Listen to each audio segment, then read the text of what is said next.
And it's my third year, I think, kind of to be a part of. It's always good times. Well, this is the game. This is the first game that I sort of circled on mine. I definitely did not circle any of the preseason games for Pleasant Grove because I knew that they were going to be as tough as they were. Yeah. But anytime that Pleasant Grove can come to Liberty Eylau or Liberty Eylau come to Pleasant Grove, you know you're going to have a good, well-fought game. Yeah, Liberty Eylau. What do they have? How many turnovers do they have this year? 27. 17 interceptions and 10 fumbles. 10 Golly. 27. Yeah. Defense is legit. So, yeah, it's legit. And PG's coming to this one with a 4-4 record. Liberty Eylau 5-3, if I'm not mistaken. yes, Correct. Yes, sir. So this game has some pretty big implications for district seeding, really. Yeah, whoever wins is going to be able to face, or whoever wins tonight, it's going to determine next week Right.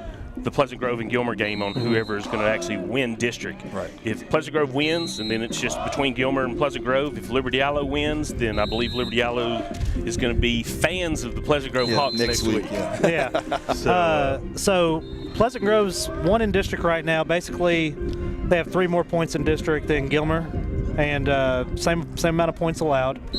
Gilmer played last week here, had a good game. We'll see what happens with that. Who's Gilmer have tonight? Do you know? North Lamar. Yeah.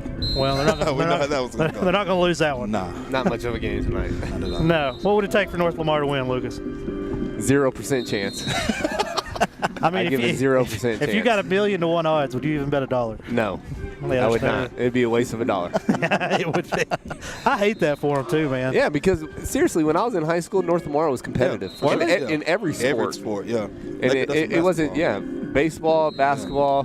Basketball, they were really good. I mean, they won or got second in district probably every year, or second or third, made playoffs every single year I was in high school. Football, they were right on the edge of making playoffs every year. And it's really sad kind of seeing where that program. So they dressed out like less than 20 people? 23 people, I think, when we went to 23 or 24 people when we went to that game. Yeah. And I will give them this. They played hard the whole game. They did play hard. And I mean, in the fourth quarter, they're down. I mean, they're playing every play as a game. And I mean, that's what it was impressive about the players. That's what was impressive about the coaches, and that's what was impressive about the fans. I mean, the fans were still cheering them on. And I mean, it wasn't that mass exodus that you can see at some stadiums, but they're definitely going to have to find some sort of change in their program to be able to become competitive when you've got Liberty Eylau, Gilmer, and Pleasant Grove in your district. Seriously though, it's kind of like, I hate to say it, but how Pleasant Grove was before Josh Gibson came. Like the end of that stint when we were, I mean, my senior year we won two games a season, and then after that I think they went 1-9, 8-2 3 years after that, and it was just a thing that you needed to change around, and that's about belief and getting guys to come out and play and having numbers and getting a competitive edge. I feel like Spring Hill and North Lamar, they haven't changed with the times. Like even when I was at Spring Hill, and back then everything was a closed district, but like they still haven't changed that. You have to live in a certain area to go to school there. North Lamar is the same way,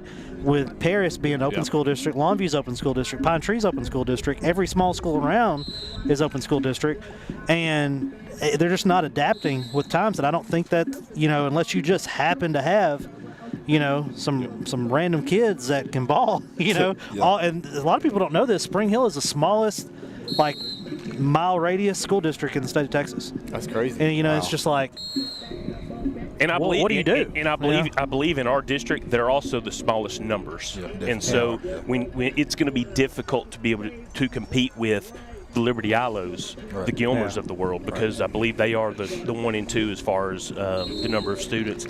Lucas mentioned a little bit earlier as far as that belief, and I think that's what has changed the most from the Pleasant Grove side of it.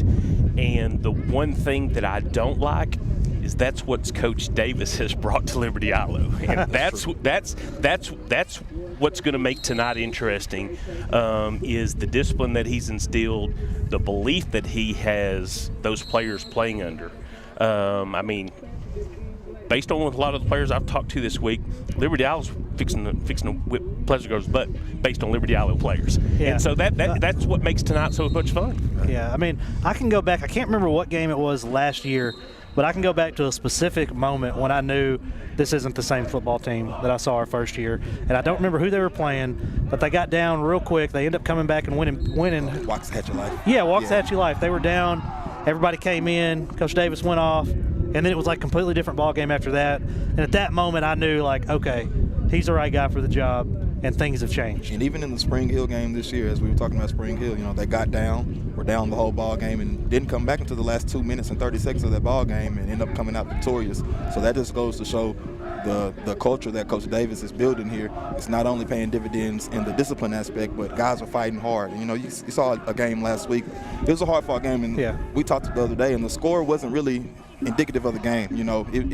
They had plays that they missed in that game that they could have took advantage of, and it could have been a different ball game. But shout out to Coach Davis and the staff. The culture is the tide is turning, and hopefully tonight we can continue to turn the tide for sure. What are the keys to victory tonight for Liberty Eylau? We got to control the line of scrimmage. Basically, for me, got to control the line of scrimmage on both sides of the football. They have a good offensive front. I know they're young on the offensive line, defensive line. They got good talent, Victor Shaw, a couple of other guys. So we got to control the line of scrimmage, get our run game going, because we're producing 7 yards a carry on the year. I know Jalen Boardley is a guy he is who he is. So we got to slow him down, and by controlling the line of scrimmage, I think that'll help. Brian Bolt, you're going to be doing play-by-play for us tonight. Your first time doing play-by-play for Gameday. You've done a lot of color. Know you're going to do a great job, but I know you're a guy that likes to plan ahead, so I know you've done a ton of research. How do you see this playing out? I think it's going to be a very competitive game. I mean, I'm excited to see Texarkana, especially the two teams that are in the same district. I mean, both being competitive. And, a little trash talk is not a bad thing. I mean, I love it. I love it. I love trash talk, too. But, my biggest thing is of course, I'm kind of the neutral guy around because I live over on the Arkansas side. But, I want to know, and I actually want to ask both of you and let you answer this, but what does this rivalry mean to each community? Yeah, I mean, I guess I'll start with that. But, I mean, when playing against Liberty Eylau, you're always going to get the best of both teams. Right.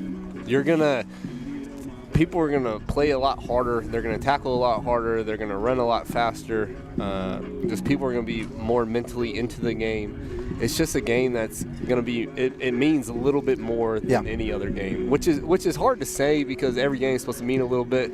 But when you have a rivalry game, everything just means a little bit more. So you're going to see a little bit more of everything. So the little bit of trash talking like you're talking about, hopefully not too much because you don't want to see penalties, but you want to see that little extra that means a little bit more, and I think that's what you're going to see. Like 20 years from now, they don't talk about beating North Lamar. You talk about that time you played your crosstown rival. You know what I mean? Yeah. You see those guys in the restaurant and hopefully make fun of them. It's not the other way around. On the Liberty Eylau side, what does it mean to the community over here? Pretty much, I mean, same. I agree 100% with Lucas. I mean, it's just it's a pride thing, not just for Liberty Eylau or Pleasant Grove. It's, just bragging right city-wise. You know, I mean, if you could play every team in the city, I'm sure every school would, but, it doesn't work out that way. So just, like you said, guys are going to play harder. Guys are going to go 100%, and we're expecting that tonight. And just having that sense of pride and that rivalry is just exciting for the community for sure. This is the first LEPG game that I've been able to attend. So what do we expect tonight? Will there be a full crowd on both sides? Will there be standing room only? I mean, what does this normally look like? Well, it depends. In my experience with it, weather is going to play a little bit of a factor with it being a little cooler and the wind blowing. You always have to keep that in mind. But even outside of that, there's going to be some really hard hitting tonight. Yeah. Oh, yeah. And it's senior night. Oh, yeah. It is senior night. I forgot about that. So, I mean, mamas and daddies going to come out and watch the babies tonight. That's true. I forgot about that. Bring in maybe grandma and everybody else come. So I hope that we have a packed crowd because I know as a player, you've played a lot. You hadn't been out as long as the rest of us, but, when you have a packed stand of fans, I mean, it does make you run a little faster, hit a little harder, when you hear that roar instead of just, your normal kind of capacity crowd. 100%. I mean, when you hear that, you make a big hit and you hear that ooh feeling. Yeah. It's always a great pump in your system. Little shivers to the self. But just getting that crowd pumped up throughout the game on the defensive side or even the offensive side, and just creating that noise for. I mean, if Liberty Eylau can pack the crowd and create a hard thing for the offense at Pleasant Grove, then I think it could be definitely an advantage for them for sure. Yeah. Well, we've got a couple minutes. Let's cover the other games in town. Texas High has Jacksonville coming to town. I just can't imagine this being a contest. I don't think or so. not Jacksonville, Nacogdoches. They played Jacksonville last week. I lived in Nacogdoches for a little bit, went to SFA, and NAC's not been good historically, so yeah. And I don't know why. I don't know either, but either way, that's going to be a big one. Hopefully Bryce McHenry has a huge night. I'm sure defense looking for a shutout in that game. Texas High's playing good football right now. Yeah. Every coach wants to get better every game throughout the season. You don't want to peak too early. You want to fix some mistakes and get better each and every week, leading, into the playoffs. And that's what Texas High right now is doing. That offensive line. If you go back to week 1, I probably can't say exactly what I thought on here, but they struggled. They were struggled, saying it nicely. They've gotten a lot better. Yeah. And I mean a lot better. Yeah, and that just shows you their coaching staff. I mean, they were not happy after the first couple of games. I mean, doing interviews with them was hard, because they were not happy. But that's just their coaching staff went to work. They said what they were going to do, and they're doing it. Yeah. Arkansas High has Hope coming to town. Battle of the Bridge. What is that? It's not much. No, the bridge is going to stay in Texarkana. No, Hope is down. What bridge are we talking about? I maybe the Bogcaw Creek runs through there somewhere. It's over the Red River. Okay. I got you. For I-30. About Fulton or I don't ever really like go into Arkansas. But no, that was started by the University of Arkansas Hope, just to create a little more excitement between those two teams when they play, because a lot of their students do come from both of those schools. I think that tonight, in all of the games out there, this win's going to play a lot of havoc on some teams. Hey. And so if Hope's running game can be where it needs to be, it can be a tight game going into that fourth quarter. Yes, sir. And I do just want to clarify what I said so I don't get any hate on social media. I did not mean that in any way toward Arkansas High. I meant that in Hope's direction. They're down. They have been for a little while. Don't call. That's Brian fine. Bolt. Shelter in chance. You want me to tell it like I see it. Hope is down. They've been down for a while. I think Arkansas High, even though they're young, I think they're going to come into this game and be better coached, and I think their kids are going to be more prepared. We'll leave it with that. Let's take a quick commercial break, and we will be right back.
Providing excellent customer service while keeping everyone safe is a top priority here at State Bank.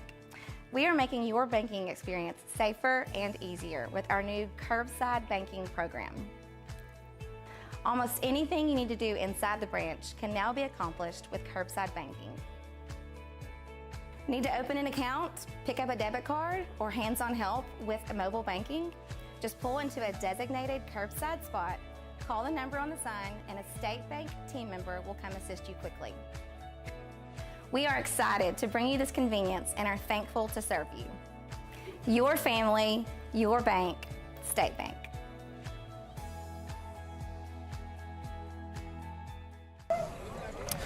We are back. Guys, let's get into some area games. Well, I must have hit a 1,000-mile radius. I ain't never. Anybody ever heard of Leverett's Chapel or Campbell High School? Nah, never. I don't see any. There's one. Jefferson's at New Boston. District game. New Boston's playing good football, but Dangerfield, that's their district this year by a long shot. I can't see Jefferson. Well, I'm sorry. I was thinking they're playing Dangerfield. Jefferson, New Boston. I've got New Boston in this one. I think New Boston's going to be able to take advantage of their size on the line, and that's just going to be too much for Jefferson. New Boston. I mean, the highlights we get in, they're playing good ball. I can't imagine Jefferson beating them. Yeah, I've seen Jefferson. We played Jefferson. I'll go New Boston. All right, North Lamar at Gilmer. I got Gilmer. Brian Bolt has to take North Lamar because somebody has to pick them. Jeff Traylor Stadium being rumored for the Tech job. Texas Tech, that is. Got UTSA in top 5. Yeah, I cannot see Gilmer not winning this one, and this is going to be one of those games that Gilmer is just going to want to get through with no injuries. Yeah. Yeah, that makes sense. I tell you what's probably going to be a good game, Pittsburgh at Spring Hill. Yeah, be pretty good. I got Pitt.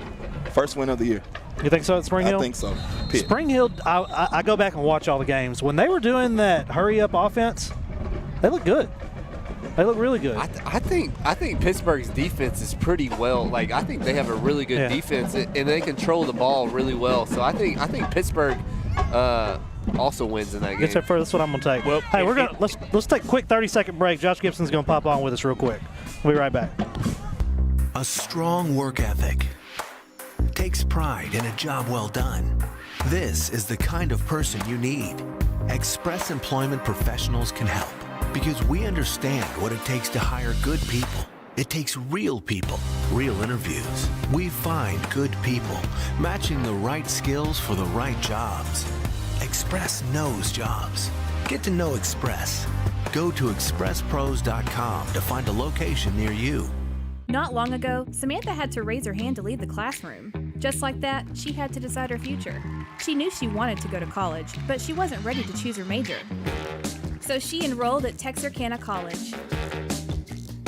At a fraction of the cost of a university, Samantha can start on her basics while she decides what she wants to do with her future.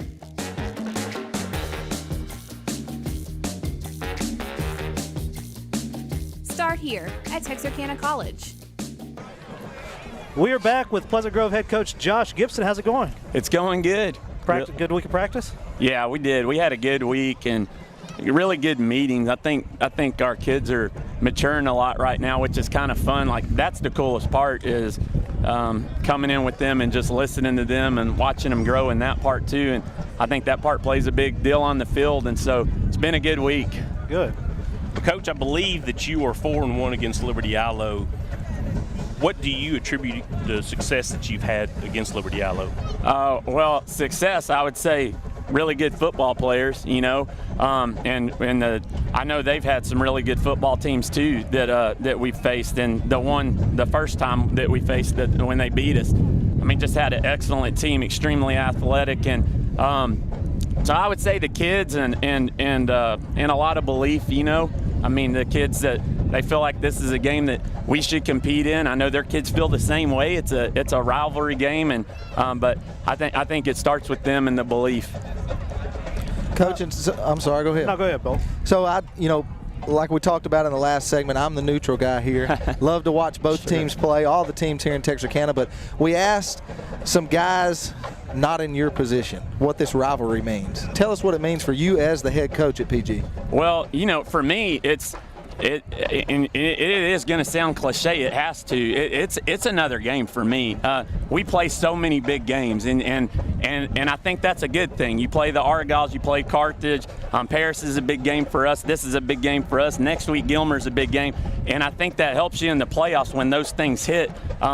this isn't the first time we've been in an environment like this. So for me, it's that way. For our kids and community, it's completely different. I mean, and I totally understand it because I've been in the shoes of those kids on both sides, wearing cleats where there's a team that you want to beat probably a little bit more than someone else, and it's not always an animosity thing that I think people want to make it out to be. There's so much respect and love from a lot of kids that grew up playing Little League football together, and then coaches that like Coach Fowler, who's been here for a long time, and we've got relationships with those guys. So there's a respect, and I think that's what needs to stay in a rivalry is, let the kids settle this thing on the field and tip your hat. And I do think one thing Texarkana is awesome about is getting behind teams that are successful. When the season's over and somebody's still playing, the way that folks support other teams in East Texas is awesome. And so when a big game like this, of course all of them are big, and you want to try to stay focused. But,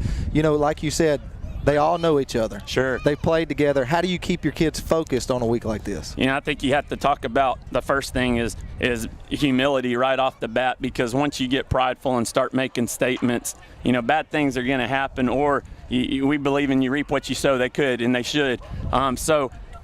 Just talking about, we cover all the stuff. We talked about if we lose this game, what it needs to look like. You need to shake their hands. You don't need to talk about, well, if we meet up again, because they're the better team when they come away with it. So you cover the good, you cover the bad. You also cover the way that it needs to be played, and that's in clean fashion and playing a football game the way it's supposed to be played. But you try to keep the kids also understand you got to play within yourself, and you go full tilt and you throw everything in, and make no mistake, like, we want to go bust some heads tonight, but we want to do it the right way. Yeah. Coach, last question, and what's your prediction? No, I'm just kidding. I'm not going to put you on the spot like that. Coach, tell us, what are we going to see out of the Hawks tonight?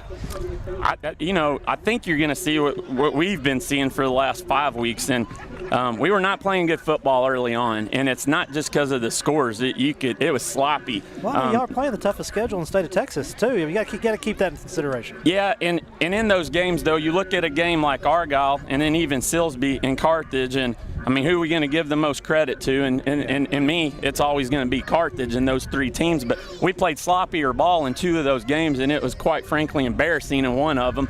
And then you get to a game that's supposed to be the toughest, and you see kids going in, and for 3 quarters we hold them to 3 points. And so there was a big climb right there. You saw growth, and that's one of our 4 core values. And every day in practice, we want to treat it like we're playing a state championship, or at the end of that week, that's a state championship game. And I think kids buy into that. And so we played better there. And then the last 3 weeks we played better. And there's such a swag and confidence that comes with that. And so we're hoping that happens again for the 4th week in a row, and then that would carry on to next week, so we could still be undefeated and playing for a district title. You've made me a believer in play the tough schedule so the games aren't tough in the playoffs. And where'd that philosophy come from? Because, I mean, I was in McKinney last night, and someone asked me about Pleasant Grove, and they were like, man, why do they play that tough schedule? I'm just like, it prepares you for the playoffs. And I kind of looked at me, I was like, no, I mean, I'm serious. Yeah. They're like, I wouldn't schedule a schedule like that. That's what they said. Yeah, but I'll tell you where it came from. And there was a team in the late 70s, early 80s, and they won one in the 90s coming through. They had the most state titles in the state, and that was Plano. And that's where my dad coached. And there's 2 stadiums named after the 2 men he coached for there.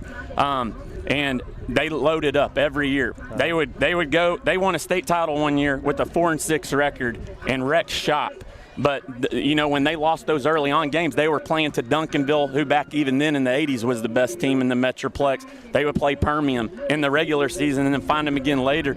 And so then 20 years later, I'm coaching for them as a young coach at 22 years old, and we still loaded up and did that. And we played Southlake, and we play Allen, and we play all those teams. And just a really firm believer that coaches that do that, one, they're telling their kids, we believe in you, whether it comes out short or not. And at the end of the day, we all want to play the best, and if you're scared to lose a fight and you just play all the ones that are going to win, it's not really going to chisel you up. And I think when kids hear you say that and they know you'll go knuckle drag with them with anyone, they got to bow up and they got to prepare every week. You can't have a soft week. Yeah. And so that's why we do it. We got bumped up, bruised, hit in the teeth, bent over a knee, spanked, all that stuff in between. But at the end of the day, it's still making you stronger. And so I'm a big believer in that.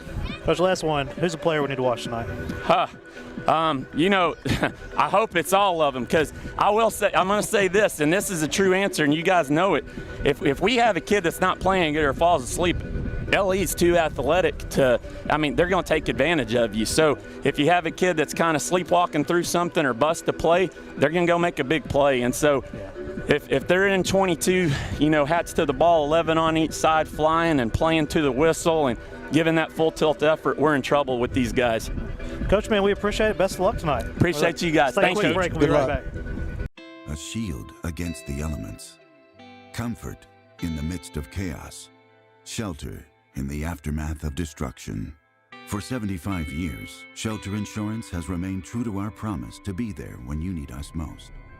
This is the heartbeat of our company, our why. Shelter Insurance. For your auto, home, and life. In Arkansas, see Brian Bolt for a free insurance review. Welcome to Texarkana Magazine, where everyone is famous in their hometown. Every month, we have the privilege of interviewing guests and sharing their inspiring stories with you. You can find Texarkana Magazine at many locations around town. Look for us on the first of each month, where we publish a new print issue, and online every Tuesday. We'd love to connect with you. Check us out online at txkmag.com and follow us on social media. Stay famous, Texarkana. Talia wanted more from life. She always wanted to work in the medical field, but she put her career plans on hold to raise a family. Now it's her time. She enrolled at Texarkana College to train for a high-paying career in a fast-growing industry. And thanks to financial aid, she isn't going into debt to do it.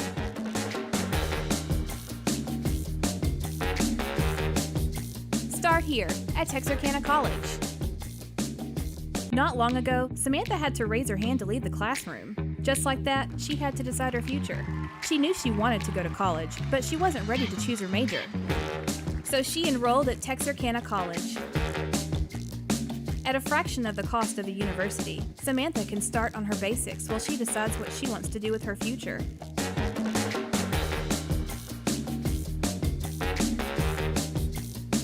Start here at Texarkana College. We are back. Got Coach Davis coming in right in the nick of time. He's got his gloves on tonight. Yes, sir. I might have to come in the locker room, give me some gloves. It's a little bit colder than I thought it was going to be. Right. Might have to go get the jacket out of the car. $10, those gloves don't make it to halftime. I hear you, man. Coach, how's the week been? Been a good week. I'm proud of them. Challenged them on Monday, and we came back and got to ourselves. So I feel pretty good where we're at. Yeah, that Gilmer game last week, it could have been 14-0 quick. And that's a completely different game at that point. But Gilmer is really good. We have to give them their props. Yeah. It is what it is. But new week, rivalry game, a little bit extra. Maybe stay a little 10 minutes later in practice than normal. Yeah, we put some time in this week just to get back and make sure we taught them what it really means for this game right here. So, feel good. Coach, I know more than anybody you're ready for kickoff, because everything that's been going on this whole week, the interviews, the questions, the kids being hyped up, social media, everywhere, I know you're ready for kickoff, because then all of that just gets thrown to the side. Yes, sir. And then it just goes to the field. Oh, yeah. Get senior night over with, get them back down to earth, and get ready to play some football. I'll tell you what he's not doing. He's not on social media.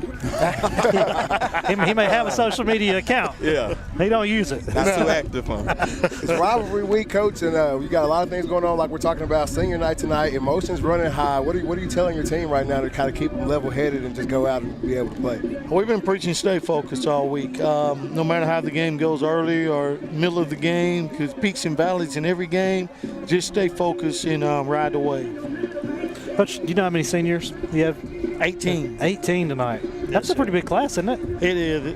They were the largest class coming all the way through, and then our juniors have overtaken them this year, so we got 21 of those. So we're going to. That's good. We got a bunch of kids back. We were talking earlier in our first segment, and I said, the moment I knew, Coach Day, the moment I knew things have changed was that Life Waxahachie game last year when y'all got down real quick. That's when I just knew the tide had changed. And coming into this game 5-3 on the season, how satisfying is that?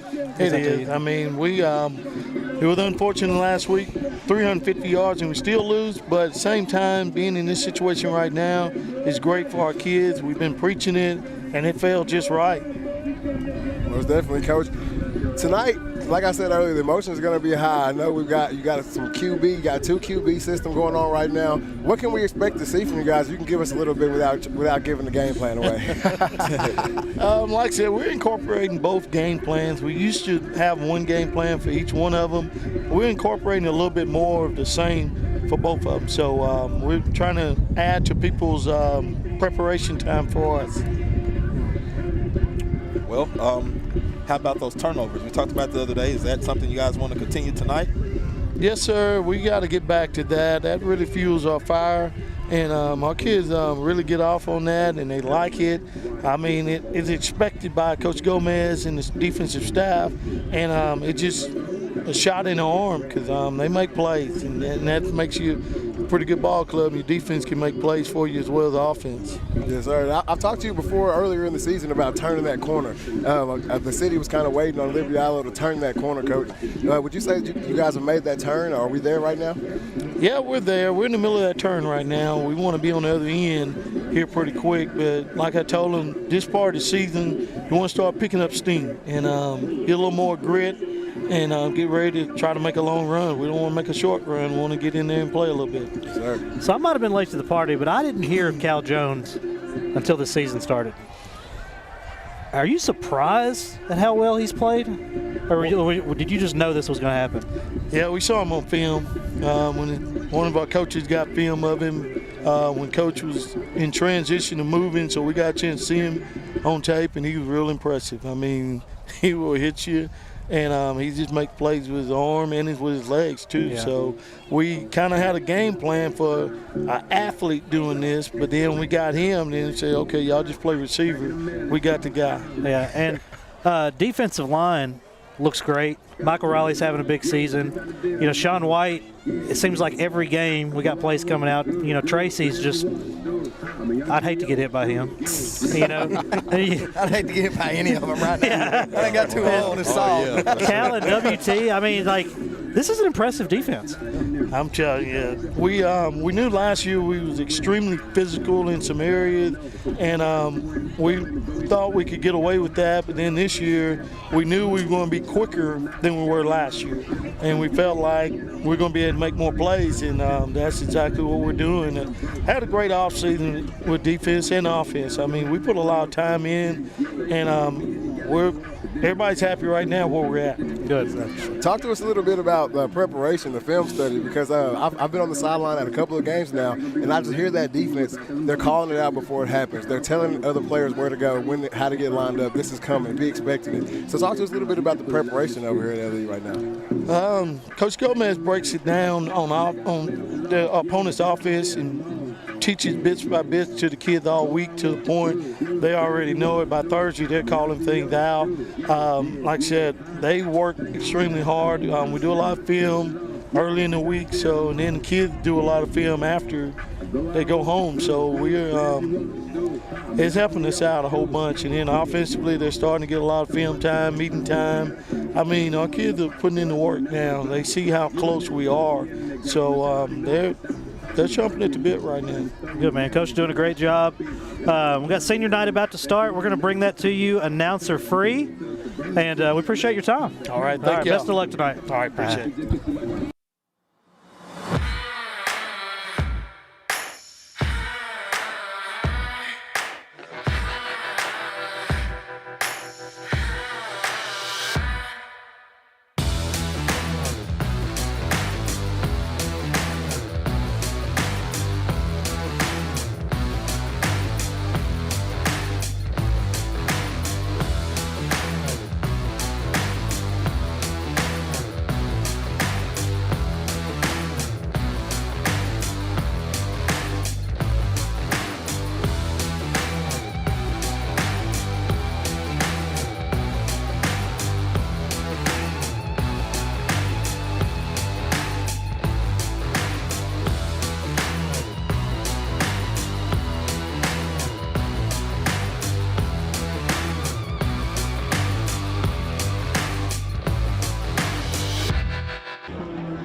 Mic check. Miss Webb, can you hear me?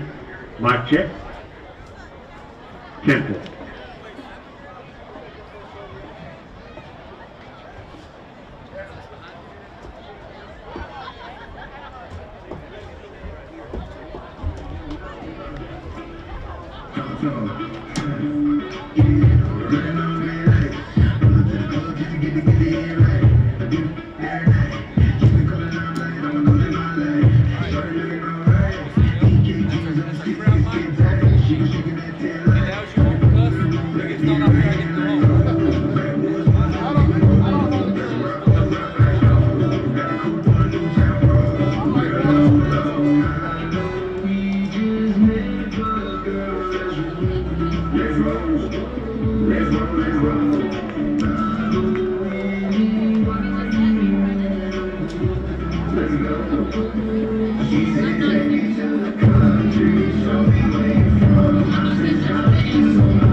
Ladies and gentlemen, welcome to tonight's senior night at Harris Field. We'll recognize the senior football players, trainers, cheerleaders, drill team, and band members. We will start with the varsity senior football players.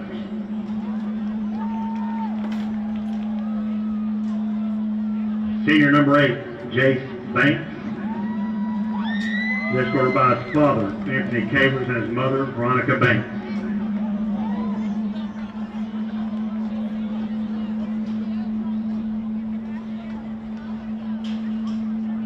Number 65, Gabriel Dowles, escorted by his father, Michael Dowles, and his mother, Karen Johnson.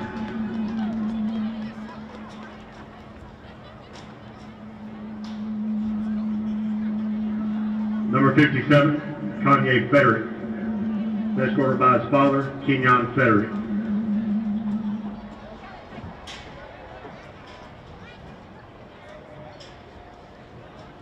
Number 40, McCorian Ford, escorted by his father, Carlos Ford Sr., and his mother, McCar Robinson.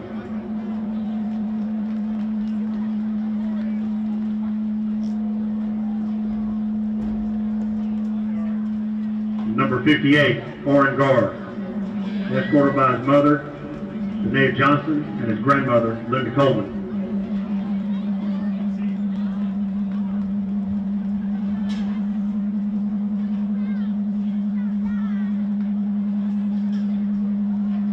Number 44, Deontay Featherson, escorted by his mother, Kelly Owens, grandfather, Ronnie Allen, and grandmother, Deborah. His late father, Jeremy Featherson.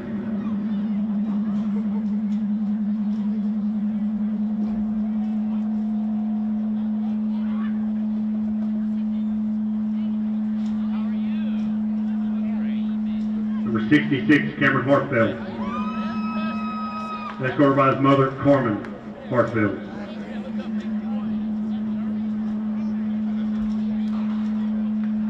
Number 25, Ahmad Hicks, escorted by his father, Kimmy Hicks, and his mother, Renee Hicks.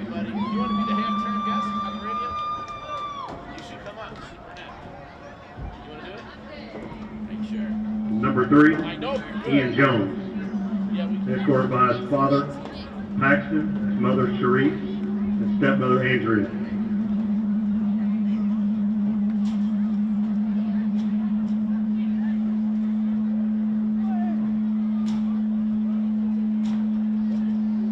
Number 56, Davon King, escorted by his mother, Audrey Bradford.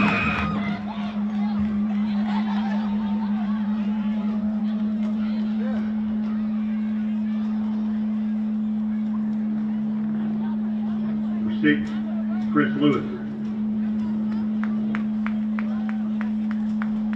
He's escorted by his father Christopher and his mother Jennifer Lewis.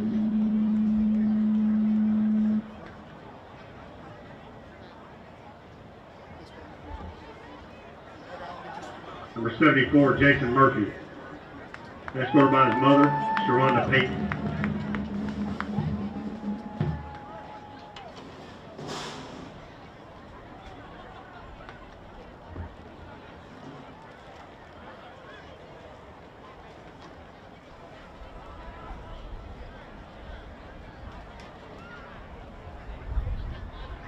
Number 16, Jamarian Owens. Escorted by his mother, Marietta Jordan, Keith and Amari Willis. Number 9, Michael Riley. Escorted by his father, Michael Riley, and his mother, Shamika Dewberry.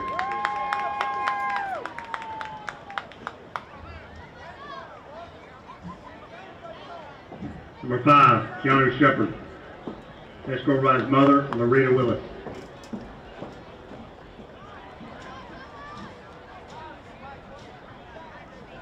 Number 24, Brandon Wells. Escorted by his mother, Courtney Banks, and his stepfather, Sean Wren.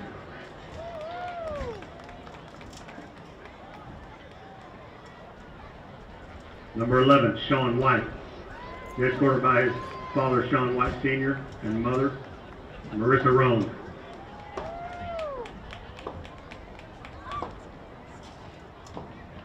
Number 63, Josh Wright. He's escorted by his father, Matthews, and his mother, Rachel Wright.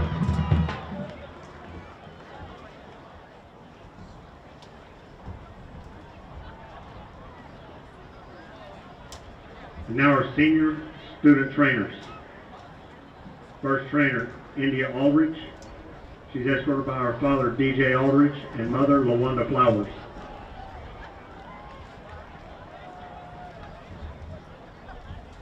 Student trainer, Kayla Crabtree. She's escorted by her father, Ralph, and mother, Tori Crabtree.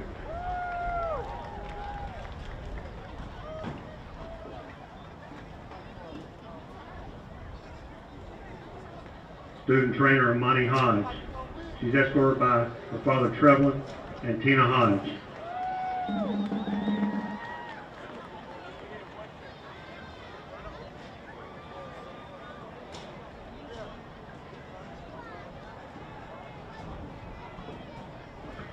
Student trainer, Juan Vargas.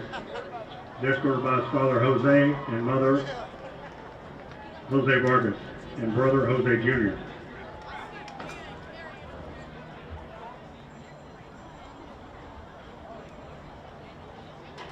The senior football photographer for the yearbook is Madison Smith.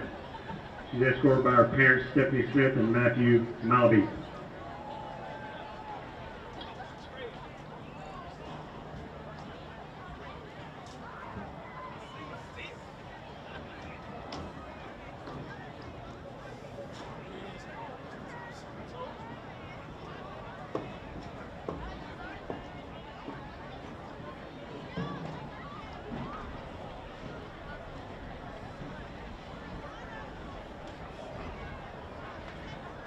Now the senior varsity cheerleaders.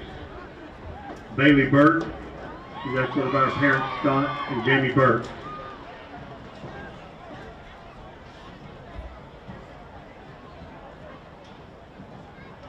Varsity cheerleader, Brianna Block.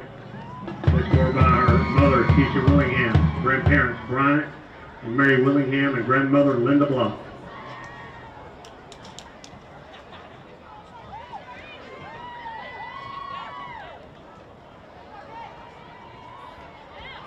Senior varsity cheerleader, Kalia Cleghorn.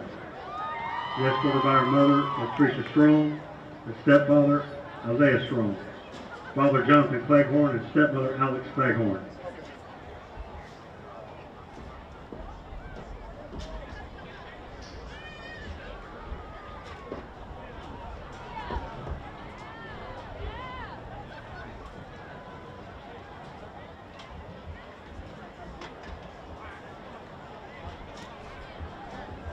Senior varsity cheerleader, Brooklyn Dancer. She's escorted by her parents, Bridget and Noble Dancer, and sister, Brianna Forte.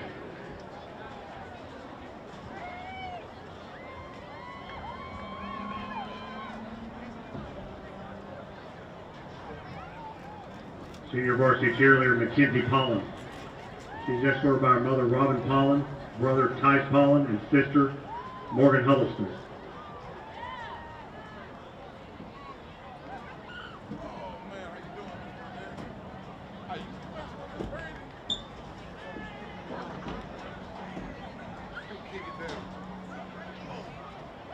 Senior varsity cheerleader Lauren Featherson.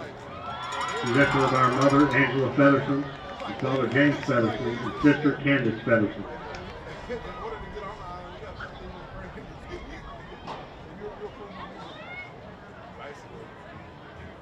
Senior varsity cheerleader Ebony Rockamore.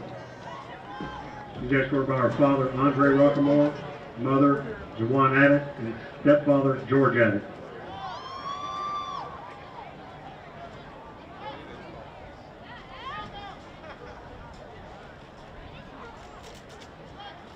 Senior cheer manager Amaya Collins.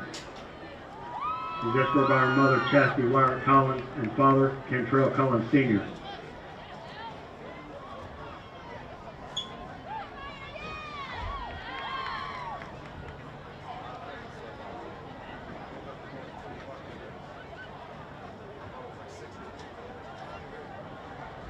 Now the senior drill team members. Leading on. Senior drill teamer Talia Fields. She's escorted by her grandfather Sylvester Benton, father Gerald Fields, and mother Tanika Fields.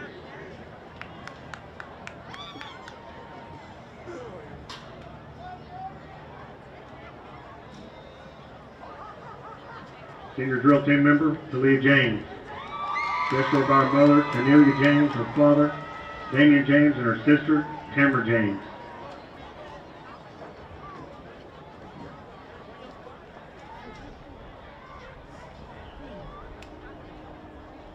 Senior drill team member Zaria Jones. She's escorted by her mother Tracy Jones and her grandmother Willie Miller.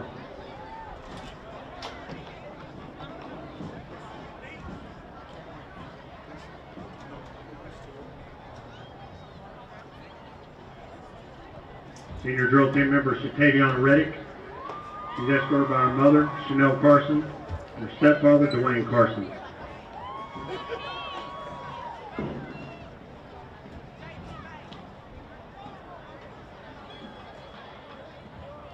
Senior drill team member Elena Supa. She's escorted by her father, Michael Supa.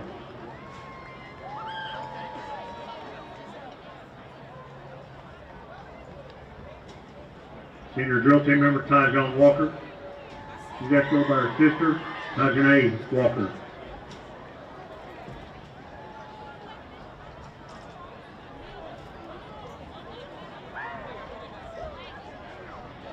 Senior drill team manager Dominic Bett.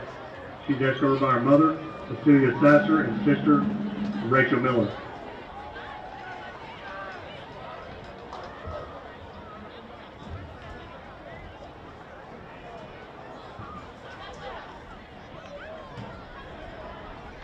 Now the senior band members. Senior band member Kajani Barron. She's escorted by Laura Block, Al Block, and Kia Jackson.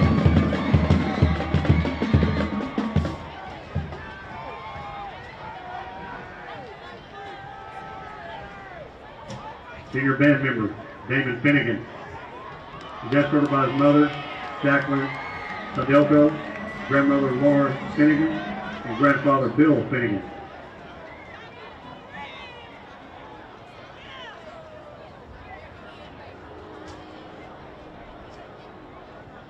Senior band member, Ryan Hackett. He's escorted by Ricky Hayes, Matthew Hackett, and Alan Hayes.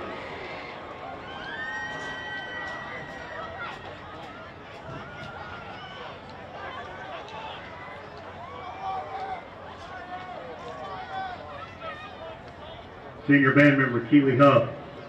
He's escorted by Cassandra Hendricks and Gavin Hendricks.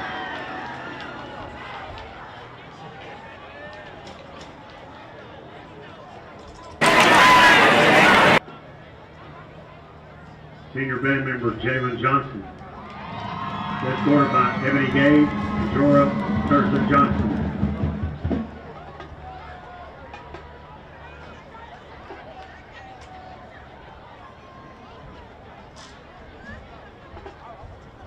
Senior band member Ariel Keener.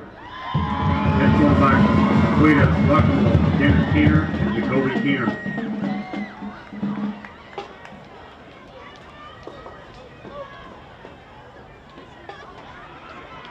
Senior band member Kayla Madlock. Escorted by Tanisha Madlock.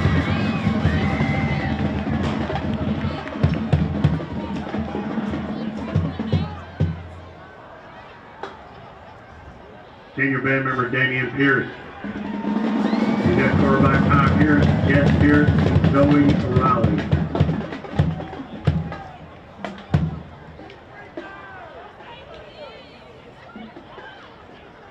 Senior band member Stacy Rollins. He's escorted by Bobby Rollins and Amber Rollins.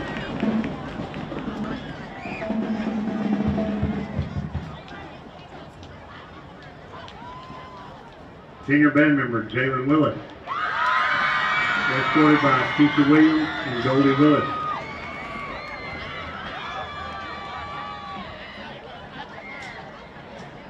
Thank you, seniors, for everything you've accomplished at Liberty Eylau High School, and good luck in your future endeavors.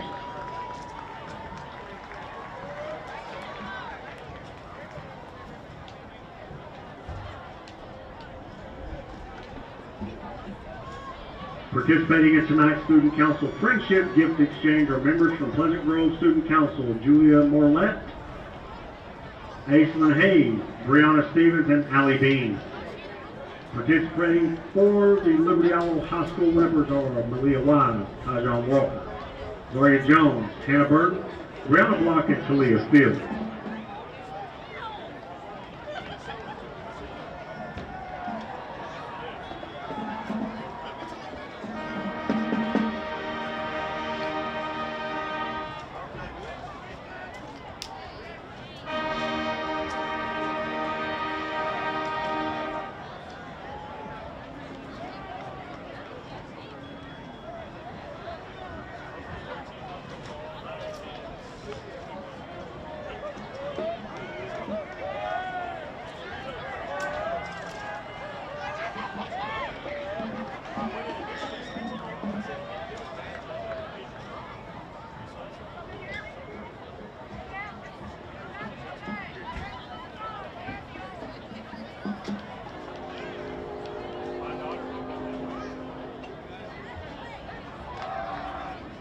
Good evening, welcome to tonight's game between your Liberty Eylau Leopards and the Pleasant Grove Hawks. The Hawks enter the contest with a 4-4 overall record and a 3-0 record in district play. The Leopards enter the contest with a 5-3 overall record and a 2-1 record in district play. This game is being conducted according to the rules and regulations of the UIL. We remind you that this is a tobacco-free facility and the use of tobacco products is prohibited. Please conduct yourself in a responsible manner at all times. Liberty Eylau police officers and staff are available to answer any questions you have. Please do not hesitate to ask for assistance. Thank you and enjoy the game.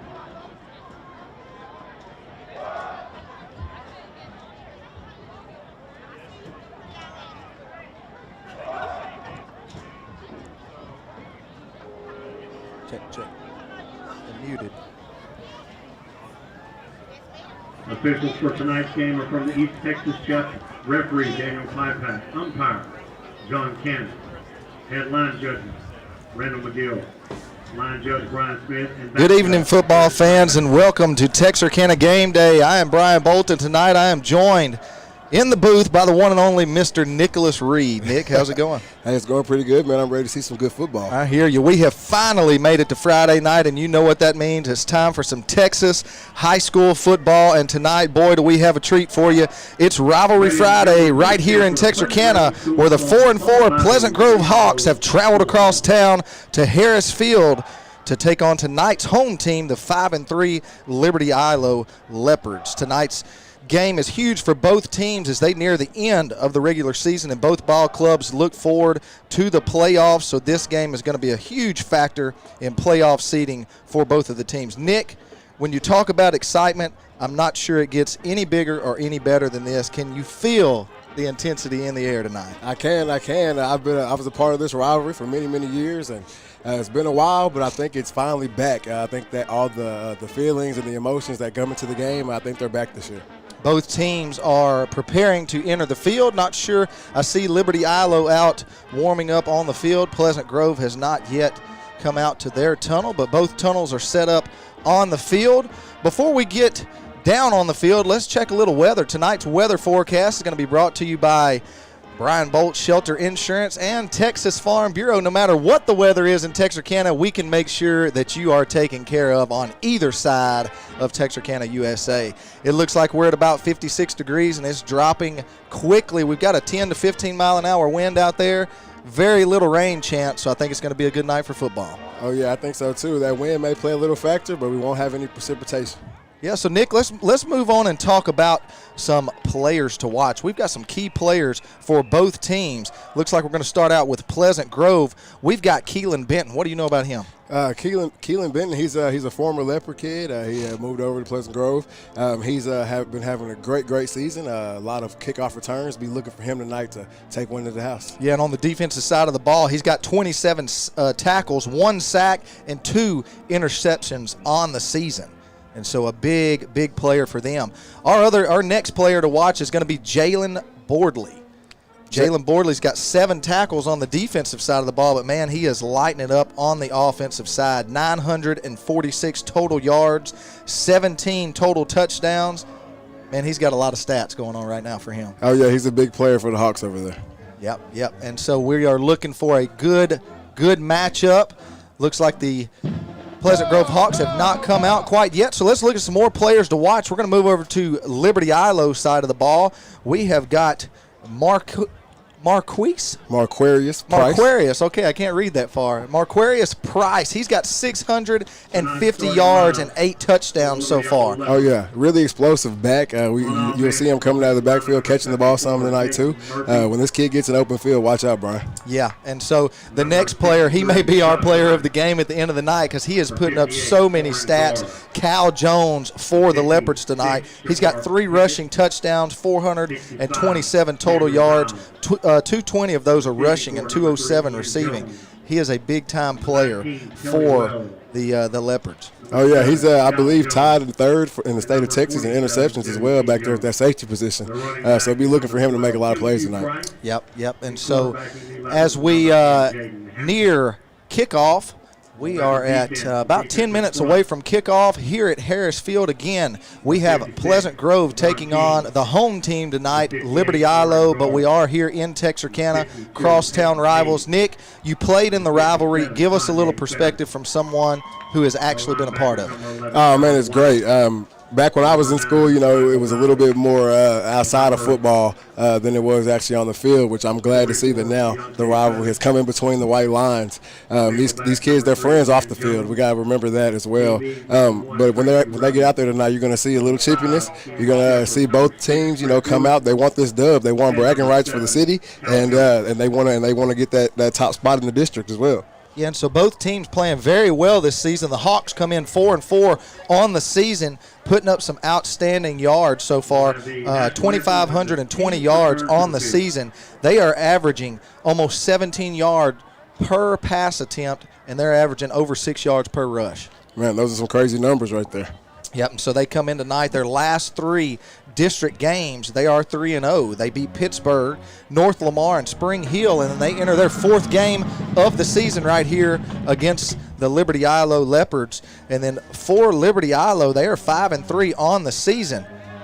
Pretty similar yards. They've got 2,562 total yards on the season, just almost 6 yards per carry on the ground as well, and 14 yards averaged in the air. Oh, yeah, I've seen both of these teams play a couple of times now this season, and the one word that comes to mind is progression. Both of these teams have gotten better and better every single week. Even the games where they have taken L's, they've gotten better during those games. So both of these teams are on the up and up, and this is shaking up to be a great rivalry tonight. Yeah, and so we have got Liberty Eylau as they take the field. Here come the Leopards. So they are the first ones to take the field right here. We still do not see Pleasant Grove in their tunnel quite yet. But here comes the home team onto the field wearing their maroon uniforms, maroon helmets, and black pants tonight. They're looking good. Oh, yeah, they're looking like old school. We talked about the old rivalry. This is what they come out in. They come out in the old helmets with the leopard paw on the side instead of the stripes. It's going to be a good game tonight. Yeah, I think so. I think we are in for a treat. So if you are tuning in, we sure do appreciate you for tuning in right here on Texarkana Game Day, your number one source for Texarkana High School, well, actually all athletics throughout the Texarkana area. And so we sure do appreciate you for tuning in. Before we get started tonight, our first quarter is brought to you by State Bank, your local bank for all of your personal and banking needs, with branches in Atlanta, Clarksville, DeKalb, Texarkana, Nash, and now one in New Boston. If you're looking to buy, build, or refinance, contact our very own Game Day correspondent, Jay Davis at State Bank, or visit their website at statebankofdecab.com. Nick, State Bank, your family, your bank. Yes, sir. And so we appreciate all of our sponsors. We're going to get to some of those real quick. Commercial National Bank will be our scoreboard sponsor tonight. We've got Texar Federal Credit Union, Conterra Networks, Texana Bank, Total Medical Supply, Amcare, Flying Burger, Rocasa, Eagle Dental, Red River Lumber, Browning Homes, Texas Farm Bureau, Dr. Pepper, Express Employment, Kelly Ashbrook State Farm, Stone Studio, Sport Clips, Air Temp, Sports Magic, State Bank, Texarkana Emergency Center and Hospital, Gregor Auto Collection, and the one and only Shelter Insurance. That's our favorite one right there. And so there is a pack house over on the other side of the field where Pleasant Grove is walking to their tunnel. They are coming out with their black helmets, white tops, and black pants, and they are about to enter the tunnel as Liberty Eylau awaits them on the sideline. And so, Nick, what are you looking forward to most about this game tonight? I'm looking forward to a game with two high-powered defenses tonight. I want to see both of these defenses come out and play up to their full potential, because we've seen both of these defenses come out and get shutouts. We've seen both of these defenses stop the run really well, and we've seen both of these defenses take interceptions back to the house, which is Morgan's favorite play in football. So hopefully we can see some of that tonight and make our week a little easier next week. Yep, and so if you have not already, go over to the App Store, whatever kind of phone you've got, and download the new Texarkana Game Day app, where you can stay up on all of your local high school athletics. You can even turn your notifications on, where you get notifications sent to your phone about score updates, things that are going on around the Texarkana area with all of these high schools. You can click on each one of the local high schools here in Texarkana and see their stats, their rosters, and all of the scores from their games. And so that's a great thing. It's free for everybody. And so here go the flags, and here come the Hawks. They're entering the field over on the far sideline, and their fans are on their feet. And so, again, if you're just now joining us, it's Brian Bolt and Nick Reed on the call tonight for you right here live with Texarkana Game Day from Liberty Eylau High School. And if you're not here, we are glad that you are tuning in at home. Make sure you like and share this Facebook feed. Go ahead and put a Facebook post out or call your friends. Let them know that they can watch Texarkana Game Day live with this rivalry matchup on YouTube, on Facebook, or via the app. So we are going to pause for just a second as we have the national anthem.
So welcome back here to Texarkana Game Day. A great job by band director Miss Stephanie Nelson and the Liberty Eylau Band for bringing us our national anthem tonight. And so captains for the Leopards tonight as they take the field: number 11, Sean White; number 3, Ian Jones; number 9, Michael Riley; and number 58, Oren Gar. Yes, sir. And then for Pleasant Grove captains tonight, we've got number 44, Victor Shaw; 15, Jalen Bordley; number 7, B.J. Rayfield; and number 9, one of our impact players or players to watch, Keelan Bennett. And so both teams' captains are out at midfield with our officials tonight. Everyone exchanging some handshakes. The referee is flipping the coin, and we'll shortly know who's going to get the ball first. The Pleasant Grove Hawks over pumping their fans up. And all of the Liberty Eylau Leopards are out as honorary captains tonight. Oh, yeah. You were a high school coach at one point, Brian. Did you always like to receive the ball first, or did you want to defend first?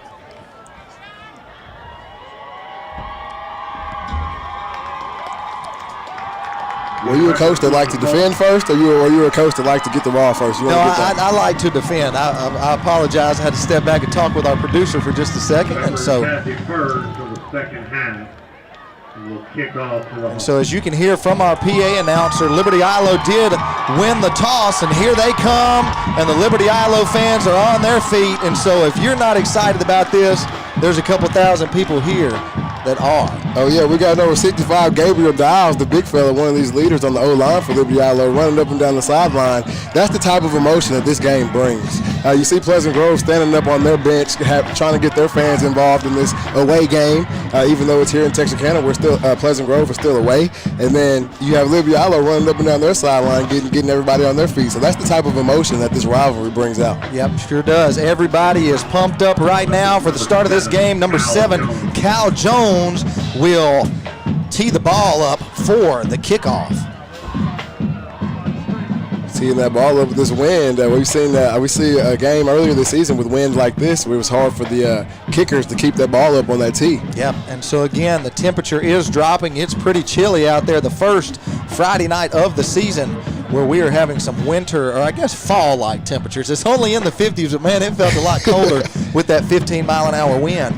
And so back deep for the Pleasant Grove Hawks, number 15, Jalen Bordley; number 9, Keelan Benton; and number 5, Russell Collins. And so here comes the kickoff, and it's Friday night football right here in Texas, and we've got a rivalry game. Yes, sir, the kick is off. And number 9, Keelan Benton is going to take it, and he's down the sideline, gets run out about the 40-yard line. Let's see where they mark it. The official marks it out at the 41-yard line, and the Hawks will take over 1st and 10 from there. Oh, yeah, Keelan Benton, he's got a lot of speed coming out of that back. I said it in pregame. If you see him catching the kick, be careful. He will take it back to the house. And you see it right there. Before anybody could even get a hand on him, he was out to the 40. Yeah, and what a great job right there. He took it. He and Russell Collins both wanting the ball here as emotions are high. And so we do have a player down right now. Not sure what's going on, but we do have a player down, so we are pausing in action right now before the Pleasant Grove Hawks take the field. It looks like they are going over to wave the ambulance EMS people out to the field. It does seem to look that way. We've got the we don't have a number on who's down. We can't see exactly who that is, but we will update you whenever we can. Yeah, we do have the paramedics getting prepared over there. We hate to see that. We like to see these guys get up and walk off under their own wheel. Hopefully he's okay. So the Pleasant Grove Hawks are going to huddle up over on the sideline. The Leopards are going to come off. And so while we wait for the injury on the field, we're going to take a short break. We're going to see some of our sponsors right now, and then we're going to bring you back for more football action right here on Texarkana Game Day.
Welcome back here to Harris Field. Brian Bolt and Nick Reed on the call tonight, and we had the opening kickoff and have an injury on the field after the very first play of the rivalry game here between the visiting Pleasant Grove Hawks and the home team tonight, the Liberty Eylau Leopards. And so we have 6 seconds that have ticked off the clock so far, and we are on a pause for an injury. It does look like it is somewhat of a severe injury. We have the EMTs out with the stretcher on the field. They have gotten the players' parents out on the field and both coaching staffs out there right now seeing what's going on with this player. We don't have a number for you right now. Everyone gathered around them, and we cannot see who it is, but we make sure we send prayers out for the injured player and his family. We hope that it's not too serious of an injury.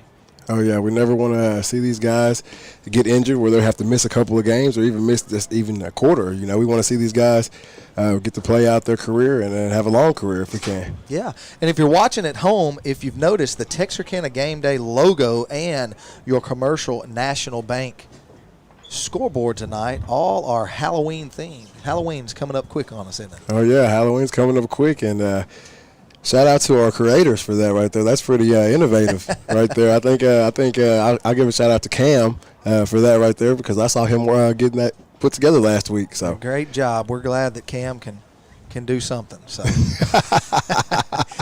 just giving shots while we can, but we hate to see a player down on the field at any time.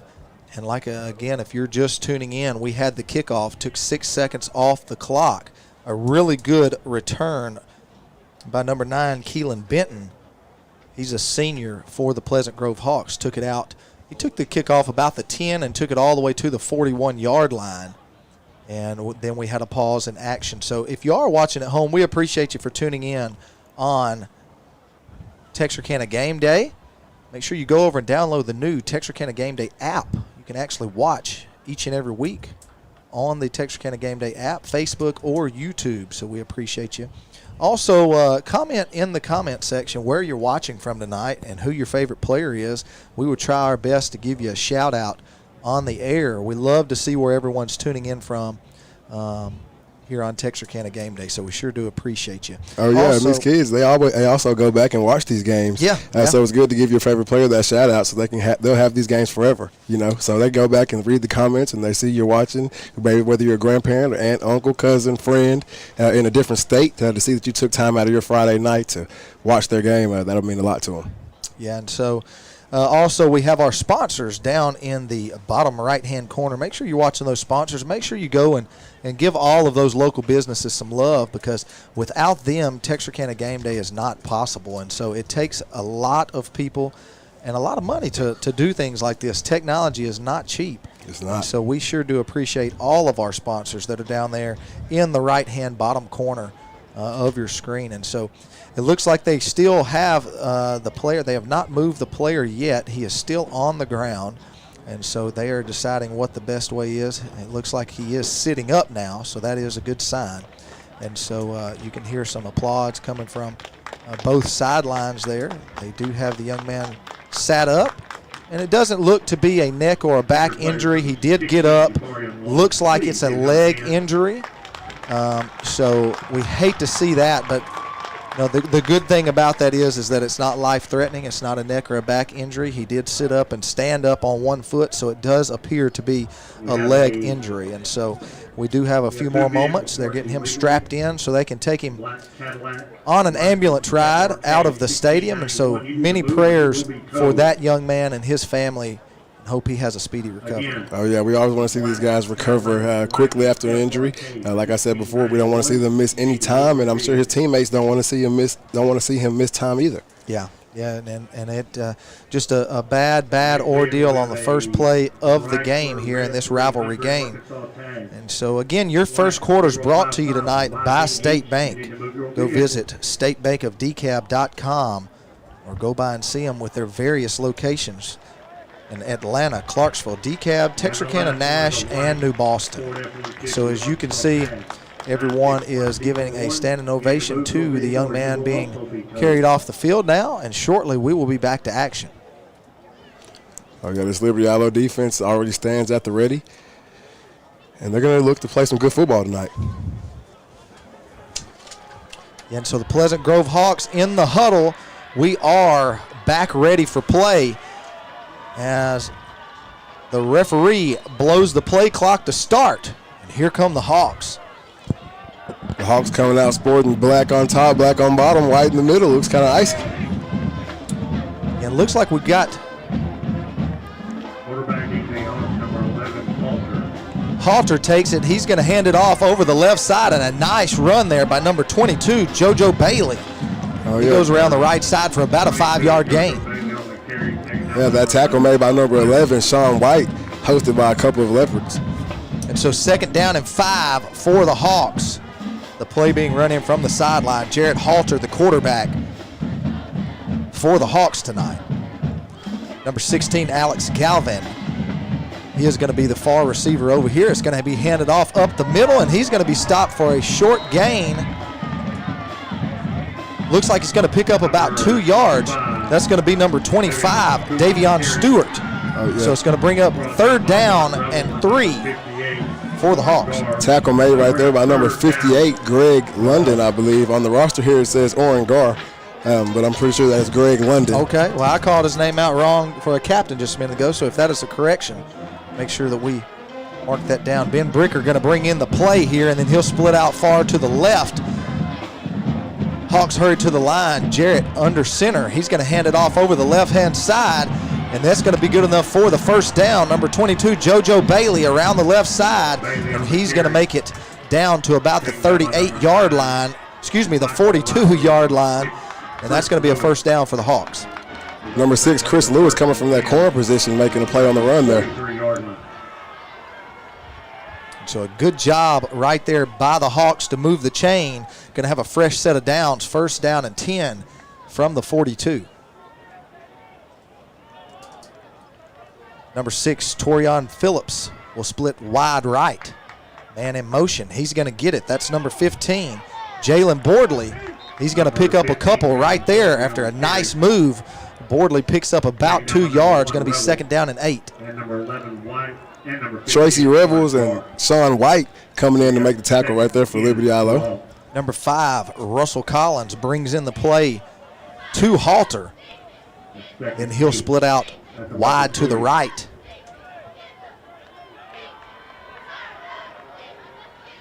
He's going in motion. They fake it to him. They give it to number 25 right up the middle, Davion Stewart. He's going to have a pretty good gain there, about 5 more yards. Going to bring up 3rd down and 4 for the Hawks. And we got Tracy Revels coming up again, making the big tackle, assisted by number 27, W.T. Jones. A fast tempo here for the Hawks. Boardley in motion in the backfield.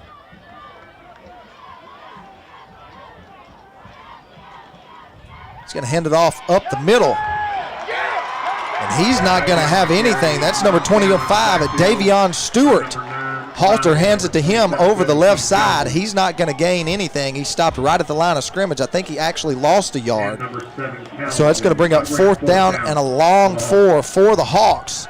The Hawks will go for it as the ball is on the 36-yard line. Cal Jones coming up from that safety position, making a big hit. Yeah, Cal Jones, a real good player, and the music's getting pumped up, and a big 4th down right here. Halter's going to pass. He had 2 men down there, but it doesn't make it to either one of them, and so on the first series of the night, the Liberty Eylau Leopards with a big stand, and the Hawks turn it over. Liberty Eilau's offense going to trot out on the field. Liberty Eilau's defense is very, very strong against the run. So with this Pleasant Grove offense being run heavy, it's going to be a pretty good night for the Leopard defense, I believe. Yeah. So we appreciate everyone for tuning in.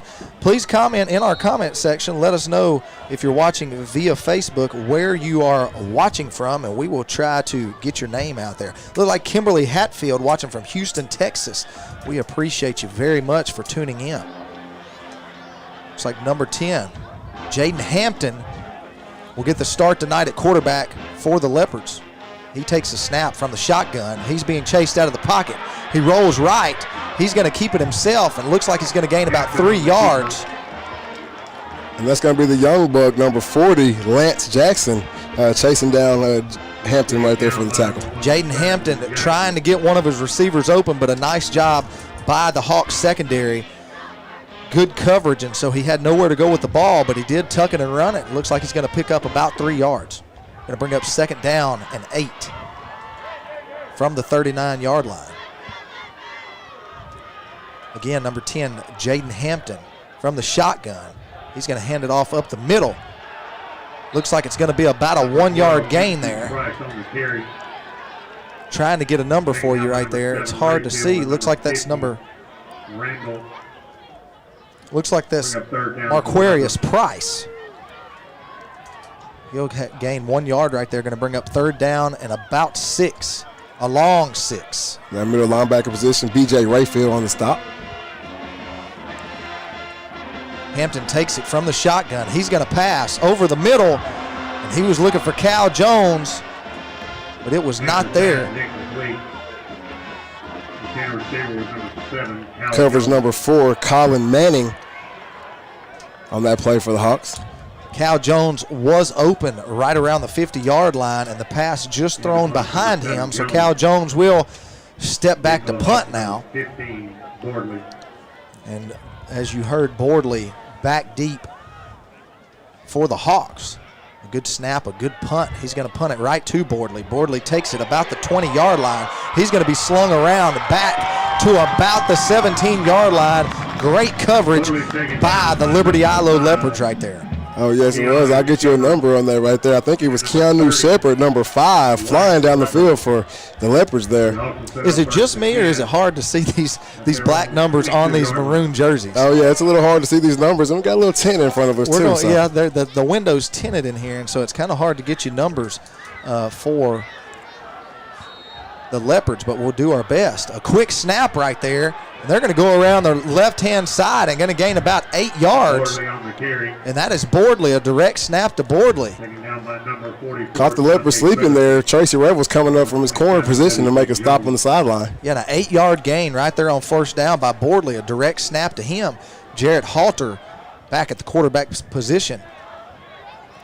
Former Leopard Damian Henderson just showed up to the game right there. I'm sure these guys are glad he's here watching. Jarrett Halter under center. He takes the snap. It's a toss out to Jaden Bordley, and he's going to be met right at the line of scrimmage. He's only going to gain about 1 yard. It's going to bring up a 3rd down and 1 for the Hawks. Jayron Aubrey and number 57, Kanye Frederick. That'll bring up 3rd down for the Hawks. So the play coming in, a big 3rd down right here. 3rd down and 1 for the Hawks. Ben Bricker comes out wide to the right. 2 receivers on this side, and it looks like there is going to be a timeout for Liberty Eylau. And so with 5:55 left to go in the first quarter, we're still scoreless here at Harris Field. We're going to take a short break, but you're going to have more Texas high school football right here on Texarkana Game Day when we come back. A strong work ethic takes pride in a job well done. This is the kind of person you need. Express Employment Professionals can help because we understand what it takes to hire good people. It takes real people, real interviews. We find good people, matching the right skills for the right jobs. Express knows jobs. Get to know Express. Go to expresspros.com to find a location near you. Welcome back to Harris Field, where we are still scoreless. 5:55 left to go in the beginning quarter. Brian Bolt and Nick Reed on the call for you tonight here at Liberty Eylau High School as they take on the visiting team, Pleasant Grove Hawks. We appreciate everyone for tuning in. Looks like we got Mark Forbes all the way from Orange Beach, Alabama. We've got Beth Elrod in Conway. So the Hawks back to action.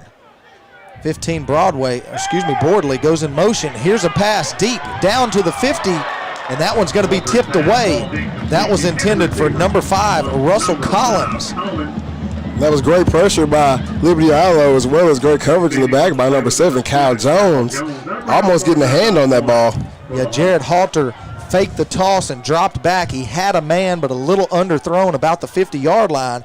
Nobody comes up with it. That's going to bring up 4th down and 1, and the Hawks bring on the punt unit. For the Leopards, number 7, Jones, number 6, Lewis. He's going to punt over to Cal Jones. He makes a fair catch, and he's going to catch it at about the 31-yard line, and that's where the Leopards will trot out and start their second series of the night. Again, we appreciate everyone from tuning in here on the Friday before Halloween. Oh, yeah, and I want to give a shout-out to number 52, Peyton Page of the Liberty Eylau Leopards. He's the one that had the pressure and big hit on Jared Halter right there.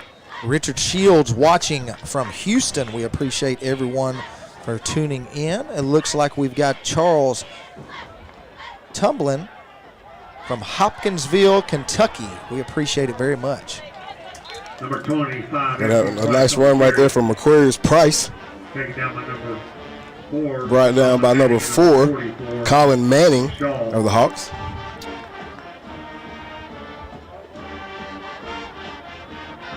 Having a hard time seeing those numbers. We can see it on their back. We just can't see it on the front. Yeah. So Hampton in the shotgun. Hampton takes a snap. He's going to hand it off up the middle and around the right side, and a nice big hole right there, rumbling and tumbling all the way down to the 50-yard line. That's going to be number 15, number 12, Marquarius Price. Oh, yeah. Big tackle right there after the first down by number 21, Reese Elrod of the Hawks there. A great job by the offensive line for the Leopards, opening it up. Just a stretch play around the right-hand side for the first down. Going to hand it off up the middle again to Price.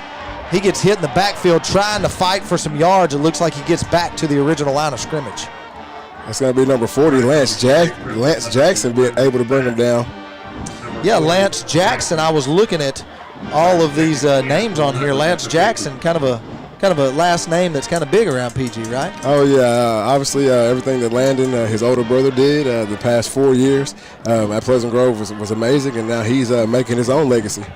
Hampton going to throw the screen play out to the right side. He makes one man miss, and they're going to get about 4 yards on that second down play. Going to bring up 3rd down and 6.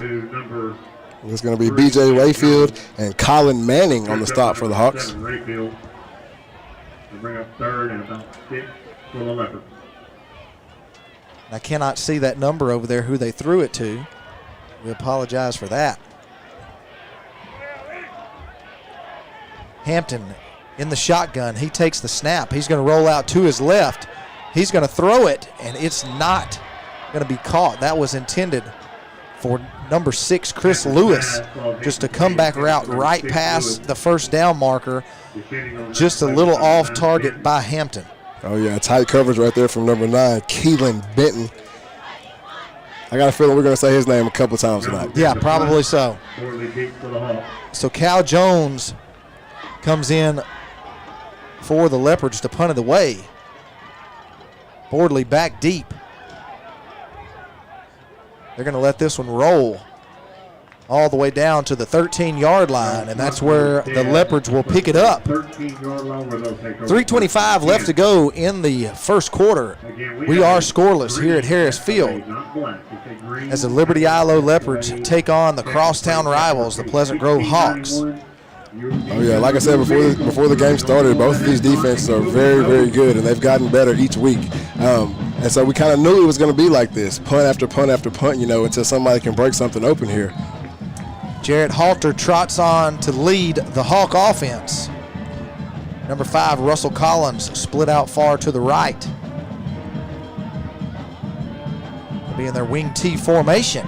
Jarrett's going to hand it off, and there's a big hole over on the left side, and he's going to get about 4 yards. That's number 5, Russell Collins. So close to popping that thing off. Shoestring tackle right there made by Cal Jones and number 11, Sean White of that Leopard defense. Jarrett Halter coming in tonight, the starting quarterback for the Hawks. He is just a freshman. Injury at the beginning of the season, and he had to come in right away. Not a big fella, but doing a pretty good job of leading these Hawks so far. Oh, yeah, plays much bigger than it says on the sheet. Russell Collins in motion. He will pitch it to Collins. He's going to be upended after about a 2-yard gain. Going to bring up 3rd down and a long 2 for the Hawks. A nice job right there by the Hawks blocking to pick up a couple yards and bring up a 3rd down and manageable. Oh, yeah. Cal Jones coming up, making another big hit for this Leopard defense.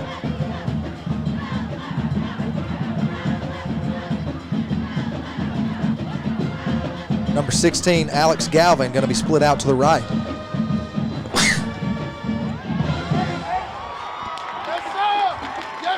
It doesn't look like they're going to get the first down the way that they've got it marked right now. Sean White and Michael Riley coming up and making that stop to force the punt team out again for the Hawks. So the Hawks punter, number 55, Raylan Hopkins.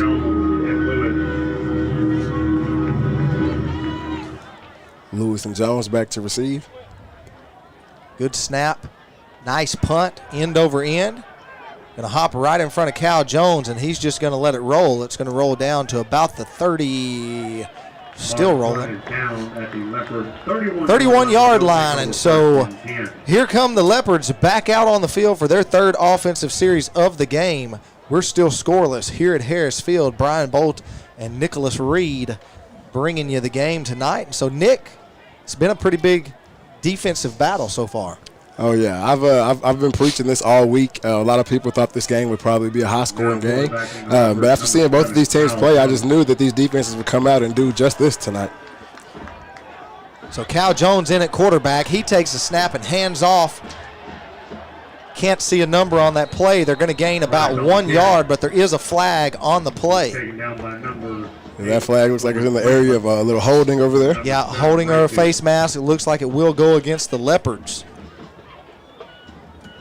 That tackle is going to be made by number 30, Corey Martin of the Hawks. So it was holding against the Leopards.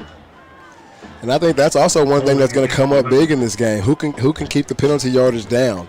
Obviously, that's the first penalty of the game right there. But whichever team can keep their penalty yardage down the most tonight, I believe that's the team that's going to come out on top.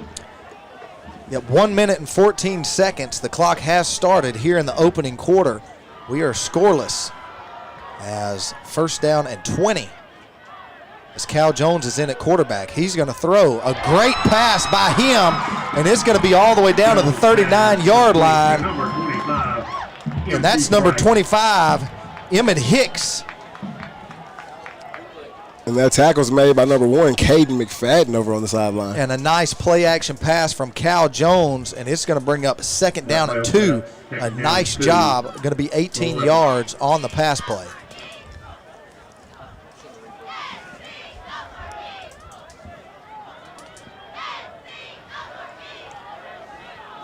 Cal Jones still in at quarterback.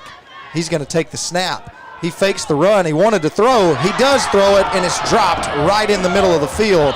That one was not going to be a touchdown, I don't think, but he ran the Otebo play there. Oh, yeah, jump pass. He took it, acted like, stepped up like he was going to run the ball, and then he threw it right over the top in the middle of the defense. You can hear some of the fans over here on the Liberty Eylau side. They know that they've had a missed opportunity right there. 22.5 seconds left to go in the opening period. Doubles on each side. Cal Jones in the backfield at quarterback. He takes it, and he loses the ball, and the Hawks are going to come up with it. That's a big play right there, and so a missed opportunity in the middle of the field by the Leopards. And then Cal Jones just tried to take off running before he really had that ball right there, and he fumbled it all the way back to the 28-yard line. So we're going to have a Texar Federal Credit Union replay to see just what happened right there. And he just loses the ball back around the 30, and it rolls around and finally is going to be scooped up by the Hawks. And so they're going to come out with great field position. Jarrett Halter under center. He's going to take it himself. He picks up 5 on the 1st down play. A little guy, but he runs hard. He faked the handoff to the tailback and followed right behind him. Oh, yeah. Sean White and Tracy Revels coming up right there for making that big hit on the quarterback. And that will be the final call for the first period here at Harris Field. We're still scoreless, 0-0, as we've got rivalry week right here on Texarkana Game Day.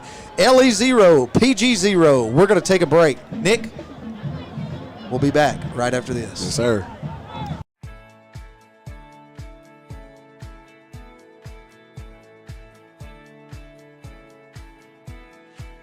Providing excellent customer service while keeping everyone safe is a top priority here at State Bank. We are making your banking experience safer and easier with our new curbside banking program. Almost anything you need to do inside the branch can now be accomplished with curbside banking. Need to open an account, pick up a debit card, or hands-on help with mobile banking? Just pull into a designated curbside spot, call the number on the sign, and a State Bank team member will come assist you quickly. We are excited to bring you this convenience and are thankful to serve you. Your family, your bank, State Bank.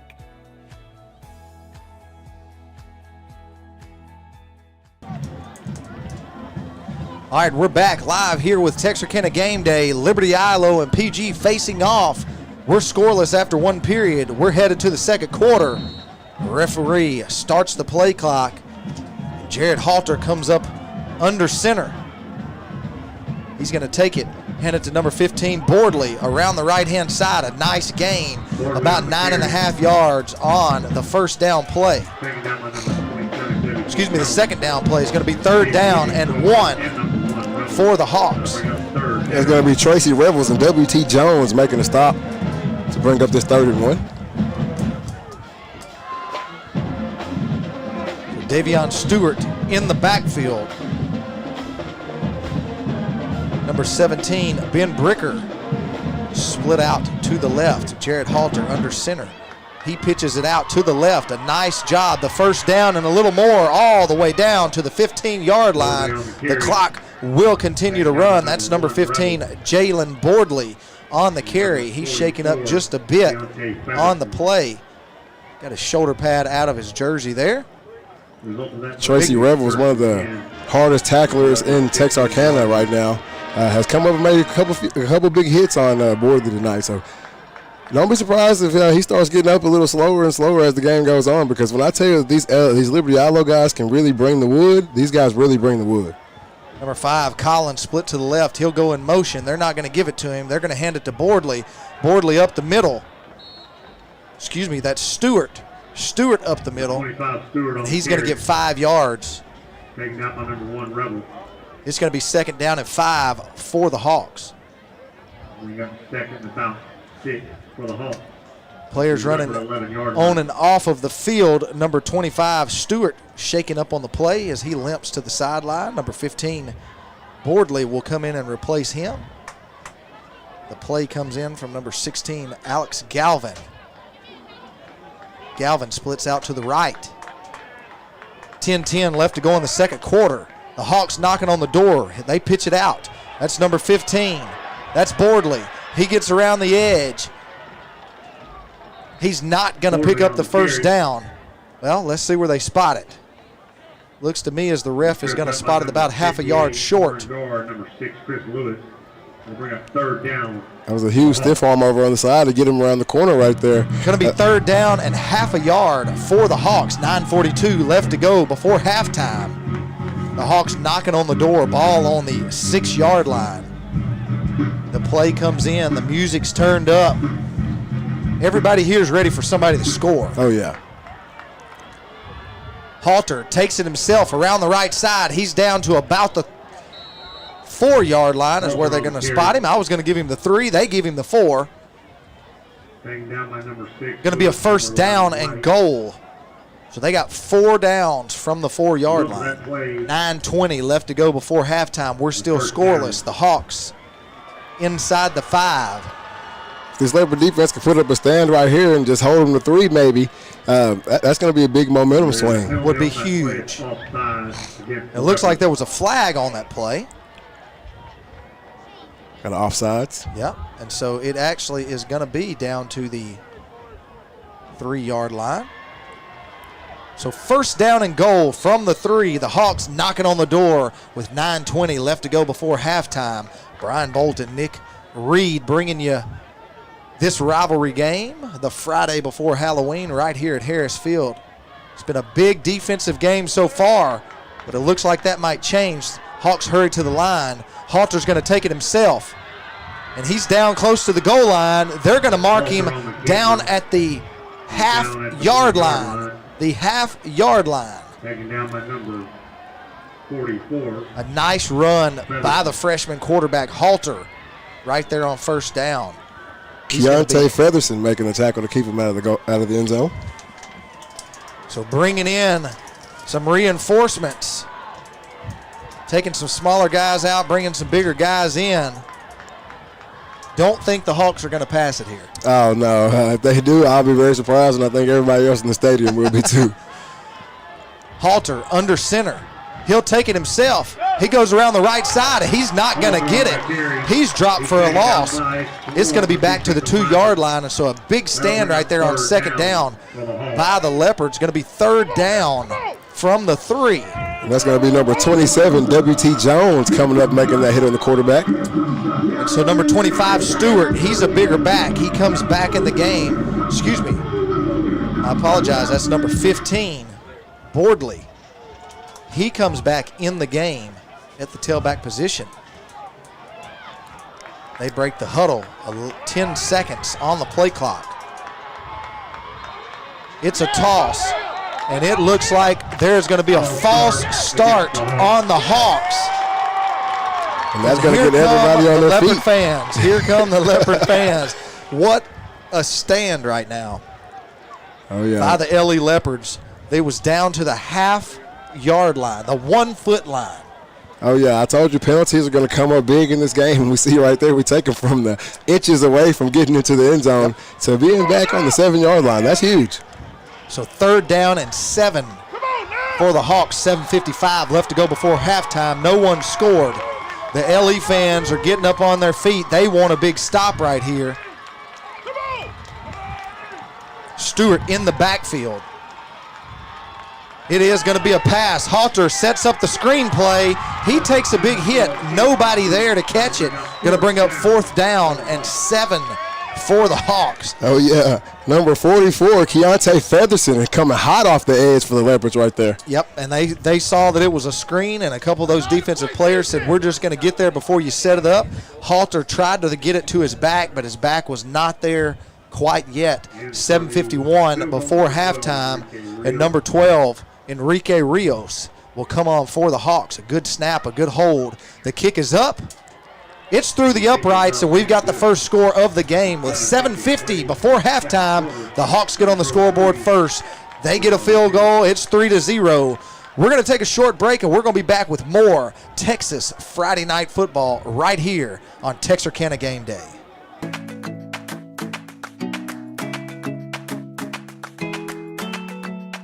If you're thinking of building or remodeling, start your project with Red River Lumber and the Design Center. Our full-line lumber yards are stocked with the building materials you need for your project. The Design Center offers doors and windows, flooring, cabinetry, countertops, appliances, and more. And our team will help guide your project every step of the way. Take advantage of our custom kitchen design service. We'll help visualize your project with a 3D rendering of how your new space will look. Red River Lumber and the Design Center is proud to be a Day One sponsor of Texarkana Game Day.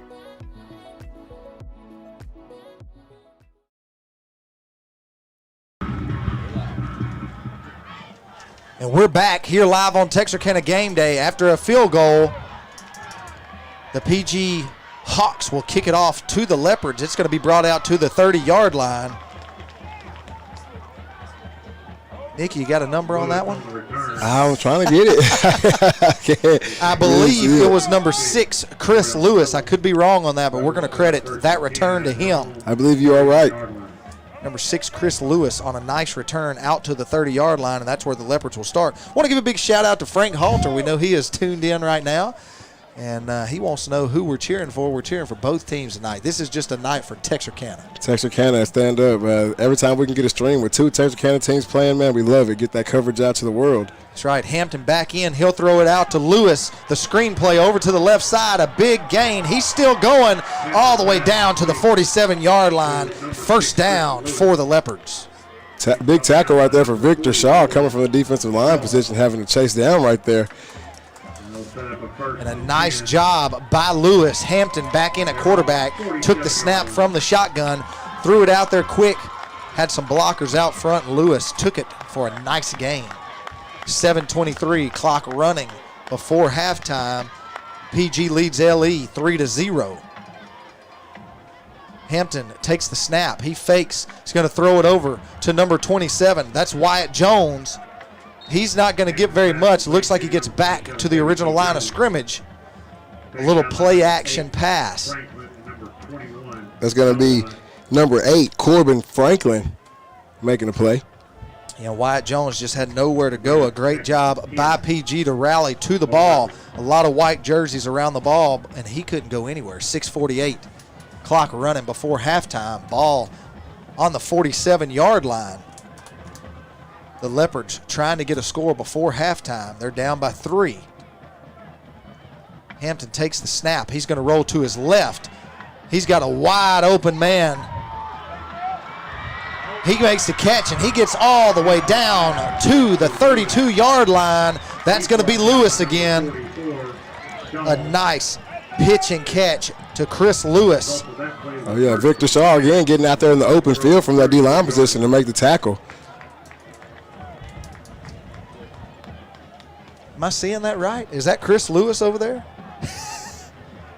I want to make sure that I get the right number called because he's having a game so far. Oh yeah, I'm just seeing him by the socks. He's got the pink socks on. I think that's how we're gonna know that's Chris Lewis. Well, I hope that's him because I keep calling him that. And so Hampton takes a snap from the shotgun. He's looking for Lewis again. He's not going to get there. A nice defensive play right there by number 1. That's Cade McFadden. I believe that was number 1. That was. We had number 1. Cade McFadden had help over the top, but pushed out of bounds by number 6, Torion Phillips. Some great man-to-man coverage over there. Yeah, nice job over there by the Hawk defense. Going to bring up 2nd down and 10 for the Leopards. That is Lewis. I can see him now. He's coming off the sideline with those pink socks on. He's not a very big guy, but, man, he's got some wheels on him. Oh, yeah, he plays big on the defensive side of the ball as well as receiver. Jaden Hampton takes it. He's going to hand it off up the middle. He's met at the line of scrimmage, but he will fight for about 2 yards. Going to bring up 3rd down and 7. And that's going to be Corey Martin making the play up the middle right there.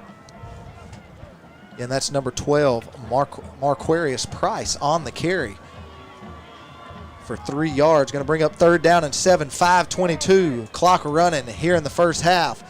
The visiting Pleasant Grove Hawks lead 3-0. Hampton takes the snap. He's going to roll out to his right. He's looking downfield.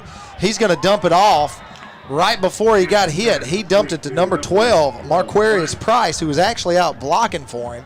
And he let his block go at the last second. He just threw it over the defender, but Hampton takes a lick and gets up slowly right there. That's going to bring up 4th down and 1. Coach Davis keeps his offense on the field. No field goal in sight for them. I want to give shout out to number 65, Gabriel Daniels. Huge block to even keep that play alive for the Leopards.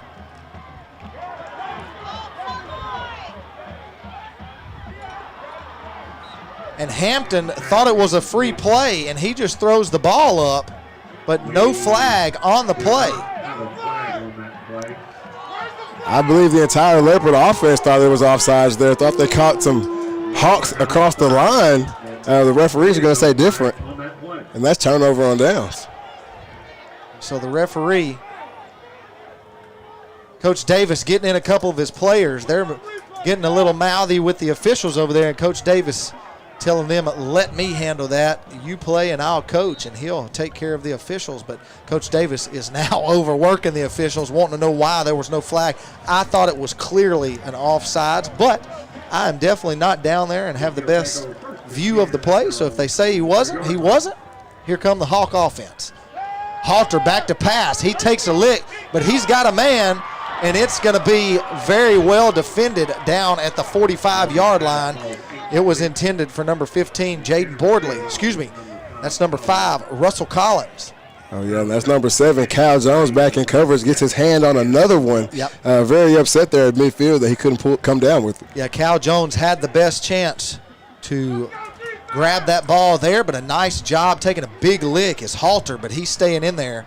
He's going to hand it off this time over the right side, a big gain all the way down to the 32-yard line. Going to bring up 3rd down and 2 for the Hawks. Another big hit from number 1, Tracy Revels. 4 minutes and 10 seconds left to go on your commercial National Bake Halloween scoreboard. The Hawks lead 3-0.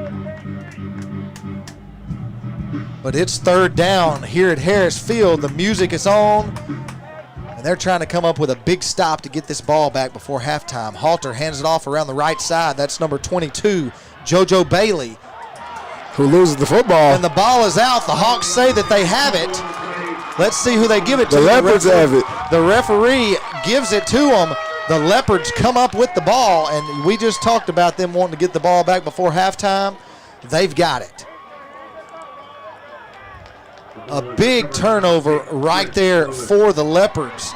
And the Leopards are going to get the ball at about the 32-yard line. Great field position for the Leopards. Coach Davis pumped up down there. So they're in great field position with 3:43 left to go before halftime. They trail by 3. I can't get a number on who forced that fumble right there, but I think it was recovered by your man Chris Lewis. He's everywhere tonight. Number 10, Hampton, in the shotgun for the Leopards. Play clock down to 10. Hampton in the shotgun. He takes the snap.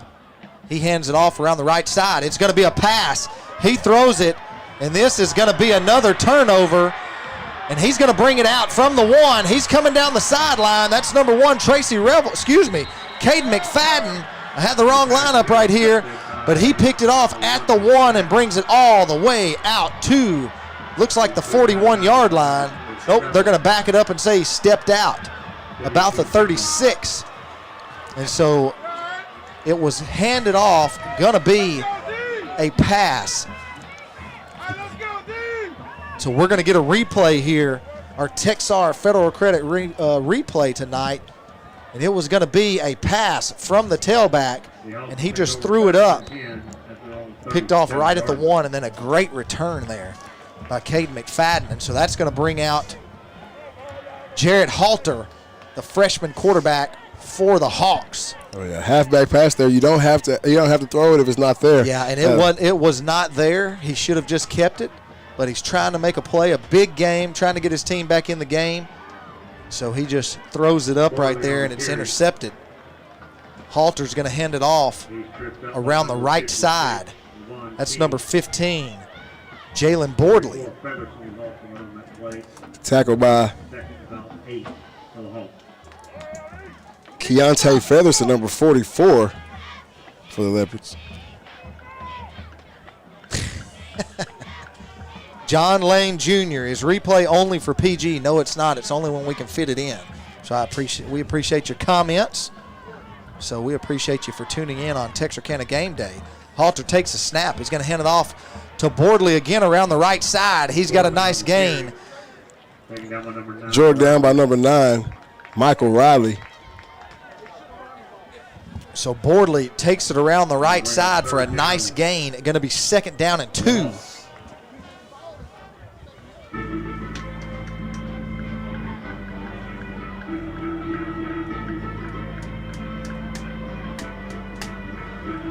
So we appreciate everyone from tuning in.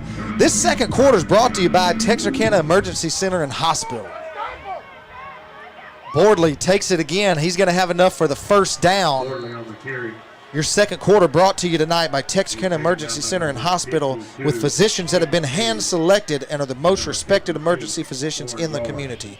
With over 50 years of experience working in emergency rooms across the country, Texarkana Emergency Center and Hospital is your superior choice for minor or major injuries in the Texarkana area. Go give Dr. Young and his staff a call at 903-838-8000 or go visit them over at 4646 Calhoun Creek Road. Texarkana Emergency Center and Hospital. Real care, real convenience, real capabilities. Oh, yeah, we got a false start right here on Pleasant Grove. That's going to back it up 5 yards. Going to be first down at 15. We appreciate State Bank, our first quarter sponsor tonight, and Texarkana Emergency Center and Hospital for our second quarter sponsorship. 1:44 left to go on your Commercial National Bank Halloween scoreboard. The clock is now running. Number 17, Ben Bricker will split out wide left. Halter takes the snap. He's going to pass. He's being chased down from behind. Halter is taken down in the backfield.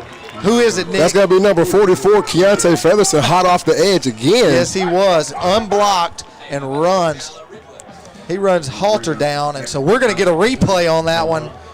At their own 38-yard line. And so for Mr. John Lane Jr., here's your replay, chasing him down from behind, your Texar Federal Credit replay.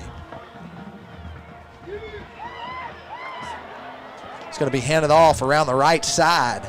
That's going to be number 22, JoJo Bailey, getting the carry for the Hawks. Going to get some of that penalty back. Looks like it's going to be third down and about 13 for the Hawks. We're under a minute here left before halftime. That was Michael Riley and I believe Chris Lewis on the stop right there. And a timeout on the field. Timeout. Timeout, Pleasant Grove. We're going to take one with them. Nick, Pleasant Grove leads 3-0 at Harris Field the Friday before Halloween. We're going to take a short break, and we're going to bring you more live high school football right here on Texarkana Game Day. This is Brian from Flying Burger and Seafood, inviting you to join us for the fastest and freshest casual dining experience in Texarkana. Whether you're hungry for a freshly ground hamburger, the tastiest fried catfish, or some of our amazing grilled seafood or chicken, we have what you want, just the way you like it, and always with a smile. Fast, casual dining, just the way you like it. Flying Burger and Seafood, Summerhill Road. Oh yeah, don't forget to top it off with the biggest, baddest cinnamon roll you've ever had. See you soon.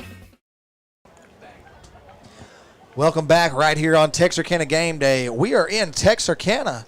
We got a rivalry game. Crosstown rivals. Pleasant Grove traveled over to Harris Field and takes on the Liberty Eylau Leopards. PG leads right now 3-0, but it's been a great defensive battle. A couple turnovers forced already in this game. Nick, what are you seeing?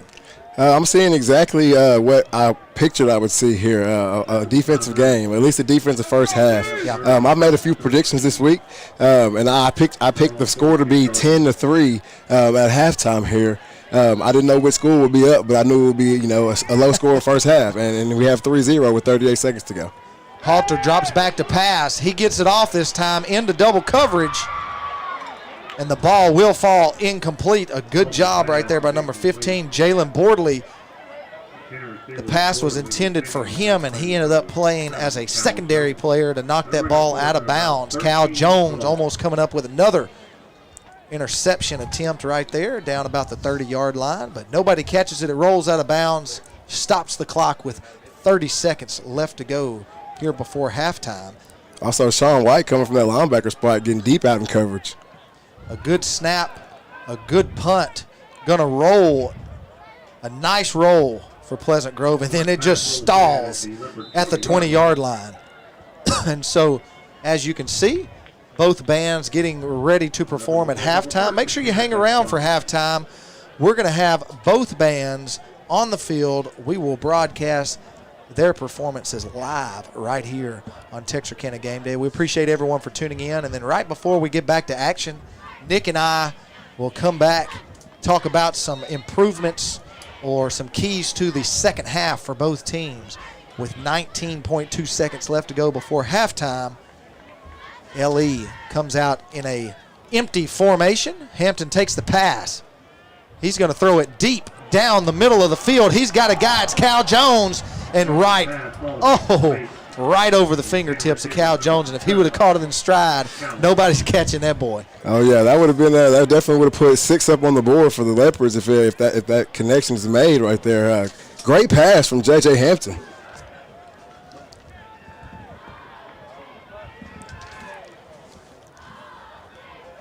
I don't know who's got it must be Morgan Smith who's got the Texarkana Gameday phone right now, I guess, and he's commenting on our news feed.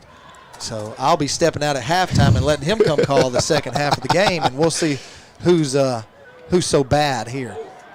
Now he's going to throw a little tunnel screen, and it's not going to go anywhere.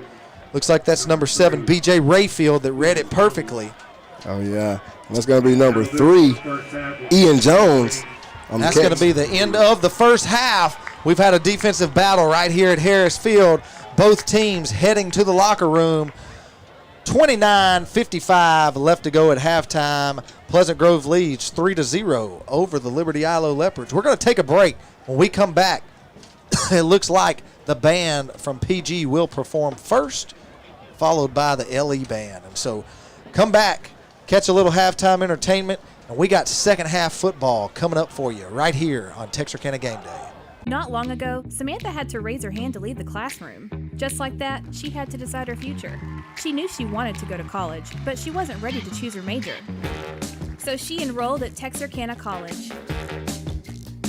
At a fraction of the cost of a university, Samantha can start on her basics while she decides what she wants to do with her future.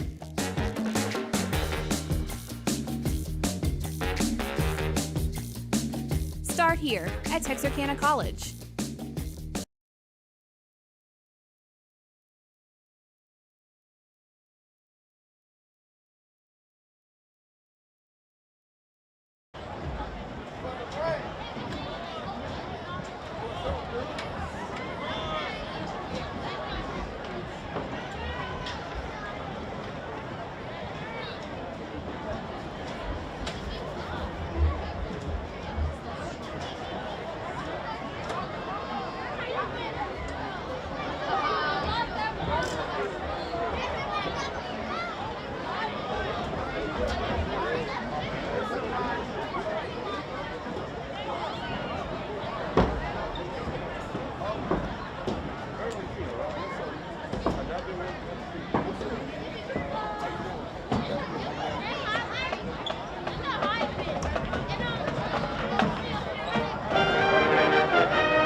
Our 2020-2021 showstopper officers are Junior Lieutenant Skylar Kemp, Junior Lieutenant Edie Neal, Senior Lieutenant Hannah Holland, Senior Lieutenant Tori Scoggins. The showstopper captain is Senior Landry Trammell. The showstopper of the week is freshman Allie Cheatham. The Pleasant Grove Showstoppers will perform a palm routine to ward up.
officers are under the direction of Miss Christy Robinson.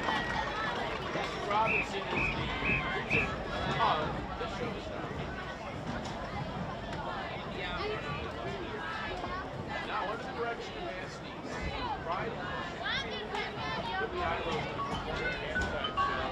It'll be a little bit different from, I'm sorry, it'll be a little bit different from the Eylau's and Major Stephanie Nelson.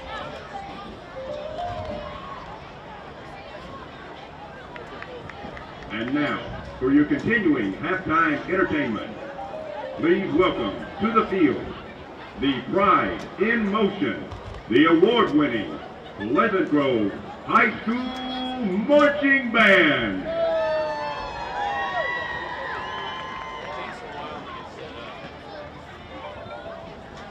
The Pride in Motion is under the student leadership of drum majors Leslie Reyes, Maggie Parker, and Miguel Rodriguez. Guard captains are Leah Williams and Hannah Prime. Percussion captains are Julia LeVay, Zach Dooley, and Timothy Overlock. And captains are Casey Superville, Andrew Murphy, and Liz Silva. Tonight, they will be performing their 2021 production entitled Romanov.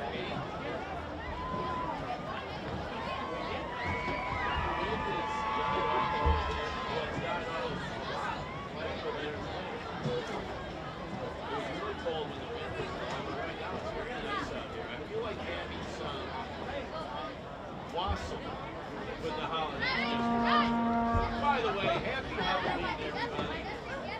My question is, what's your favorite Halloween candy?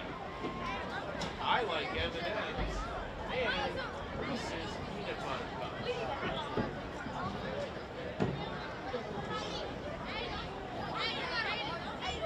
You gonna dress up for Halloween? What are you doing? I might. Let's see, Halloween, what do I want to be? I want to be a COVID-19 mask. What do you think? That's scary. Here they are, Pride in Motion on Pleasant. I think it's a big tragedy. Big tragedy. For the country and for the world. Russia died at that moment when he was killed. Russia died.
Officers for the Dazzlers are Captain Celia James, Co-Captain Tyjon Walker, and Lieutenant Nevaeh Hill.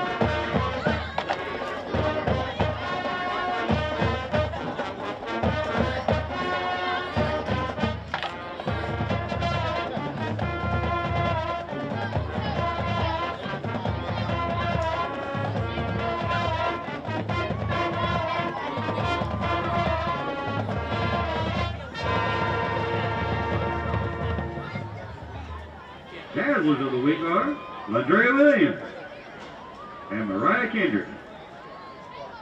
Senior Dazzlers, Talia Fields, Elena Supple,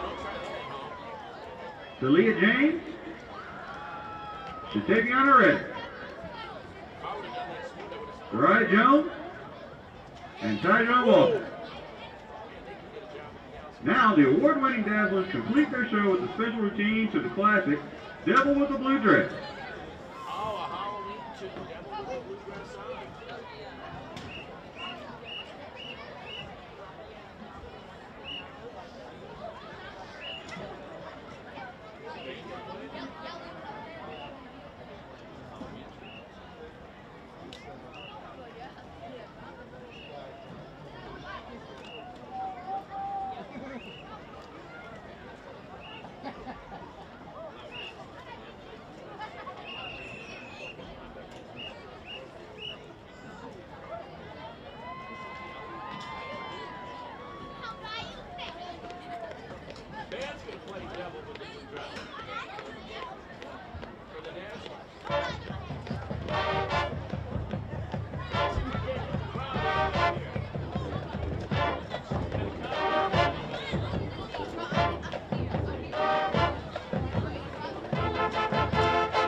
The Liberty Eylau Dazzlers.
over Jared Halter, the quarterback, like a cheap J.C. Penney suit.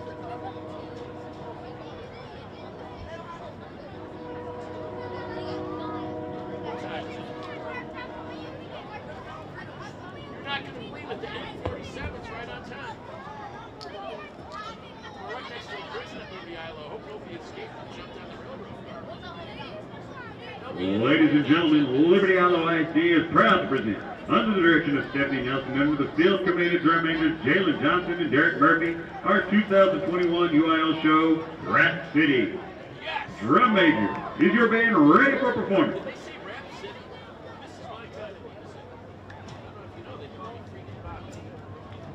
And now, the award-winning, area-bound Liberty Eylau High School Marching Band!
Field Marching Band.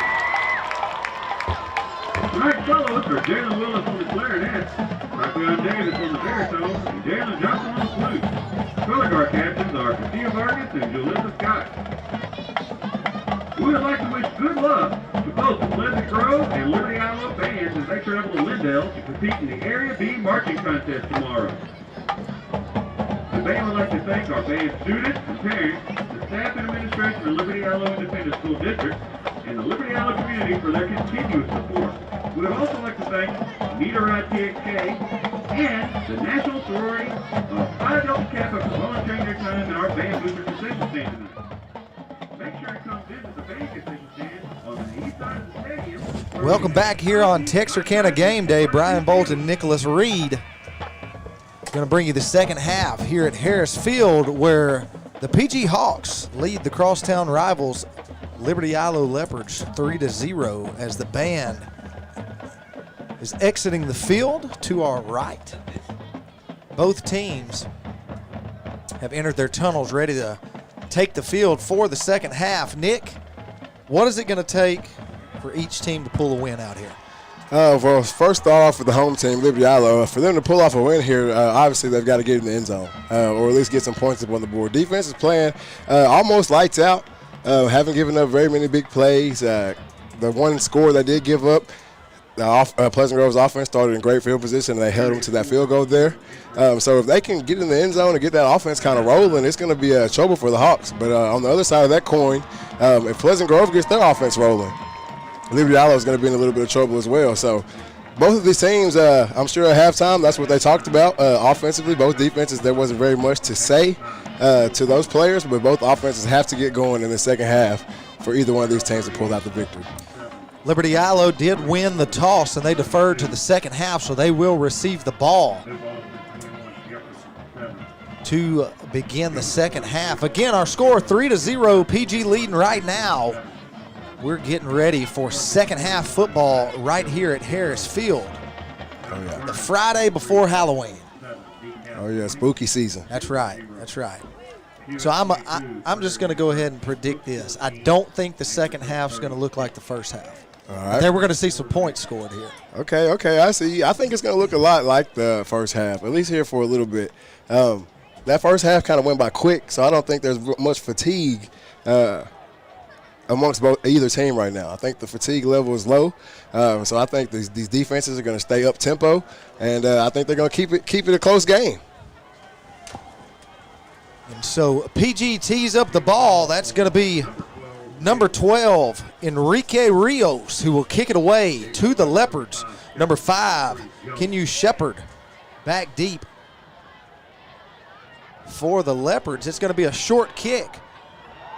He's going to take it across the 30-yard line. He's got a little room down the sideline. He's going to get across the 40 out to about the 44-yard line, and a nice return right there. See if we can get you a number right here. That is number 21. That's Michael Walker for the Leopards, who received it from the end position about the 25-yard line and brings it up to the 44. We do have an injury on the field. We've got somebody down right now, and so a Pleasant Grove player out on the 25 as the coaching staff and training staff come over and check on him. That's number 4, Colin Manning, the senior free safety for the Hawks. Yeah, he was on the wrong end of a crackback block right there on that kick return. And, sometimes those things don't really hurt you. They just, knock the wind out of you, shock you a little bit. And especially with that cold air out there, it maybe stung a little bit more than it normally would have. But for the loud music, they got the music turned up here tonight. Oh, yeah. And also for the first time tonight, we're going to see Ahmad Hicks for the Leopards. So Hampton in the shotgun, 2 receivers to the top side, 1 split out down here to the bottom of the field. Whistles have been blown. The officials are discussing what's going on here.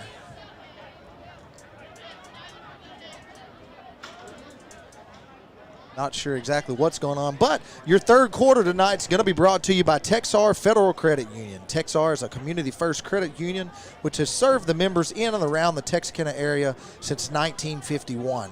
Texar employs almost 100 people and today serves the citizens of Cass, Bowie, Little River, Miller, Red River, and Lamar counties.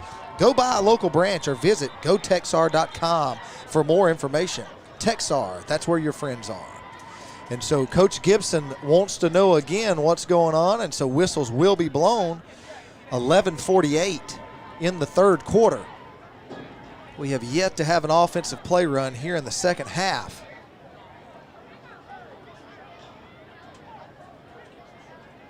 So not sure exactly what is going on here. They're pointing down to our left over by the Harris Field House. Maybe they're pointing at the agricultural building down there, and one of the cows may be out or something. Not sure what's going on. I do see the Liberty Eylau police coming out onto the field. He's walking over towards the Harris Field sign as well. Yeah, not sure exactly what's going on. Maybe there's some unruly fans over there or whatnot. Not sure what's going on, but looks like the official will start the play clock, and we're going to have the first offensive play of the second half. Hampton in the shotgun. He takes a snap, loses the ball. Not a very good handoff right there by Hampton. He tried to put it in the belly of his running back. Neither one of them knew who was going to take it, and the ball comes out. Going to lose 2 yards on the play. Going to bring up 2nd down and 12. Big pressure right there from number 44, Victor Shaw, as well. Number 25, Ahmad Hicks, is in the backfield for the Leopards. Trips to the top side, one receiver split to the bottom of the field. Shotgun formation, he's going to toss it out. That's going to be Hicks around the left side. Some nice blocking. He's across the 40, down, run out of bounds about the 35-yard line. They're going to mark him out at the 37. That's going to be a first down and a lot more for the Leopards. A nice 2nd down play right there by Ahmad Hicks. That's going to be number 7, B.J. Rayfield, on the tackle for the Hawks. And a great job up top. I believe that's right up there playing with those pink socks on tonight. Number 6, Chris, excuse me, did I say right? I meant Lewis. Chris Lewis. Handoff going to go around the right side this time, trying to push forward, but ran into Reese Elrod there, and he's going to get 1 yard on the play. Going to bring up 2nd down and 9 for Liberty Eylau. Ahmad Hicks on the run again. Going to bring 2 receivers split to the bottom side of the field. A slot receiver to the left, one split far out to the left, a screen play out to the right. Read very well by Pleasant Grove, and that one's not going anywhere. That's number 3, Ian Jones, on the reception, and that's going to back him up a couple yards. Number 9, Keelan Benton, coming up making a huge play on the screen. Keelan Benton, one of our players to watch before the game, coming up laying a lick right there and making sure that LE receiver was not able to advance the ball. It does look like they're going to mark him down at the original line of scrimmage. Doubles to both sides of the offensive formation. Hicks in the backfield. Hampton's going to take it and roll out to his left. He's got a receiver, but he underthrows it. That's going to be Chris Lewis. Had him right at the first down marker. There's some great coverage over there by number 8, Corbin Franklin. Going to bring up 4th down and 10. Coach Davis going to send the punting unit on. 4th and 10 for the Leopards. And so if my prediction for the second half is right, we're gonna have to have some more first downs. Oh yeah, most definitely. Like I said earlier in the broadcast, man, these defenses are very, very good, and they've been getting better every week. So I would only imagine that the game's going to kind of stay how we saw it in the first half. Cal Jones punts it away, nobody deep for the Hawks. It will roll into the end zone.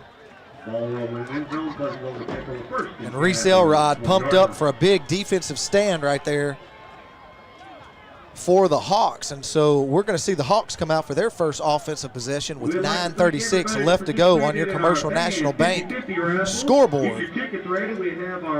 We appreciate everyone for tuning in here on Texarkana Game Day. Make sure you like and share this post. If you'd like to comment on our Facebook post, let us know where you're tuning in from. 1-854-566. Go to the bank concession stand. Halter brings the offense out. He's going to hand it off right up the middle, and it's going for a first down and more. That's going to be number 34, Ezra Youngblood. On the carry. Ezra Youngblood, a linebacker, coming in for his first carry of the night for the Hawks.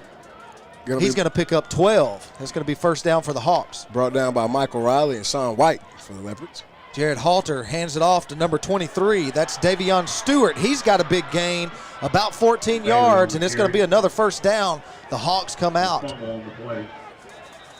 And they are firing on all cylinders right now.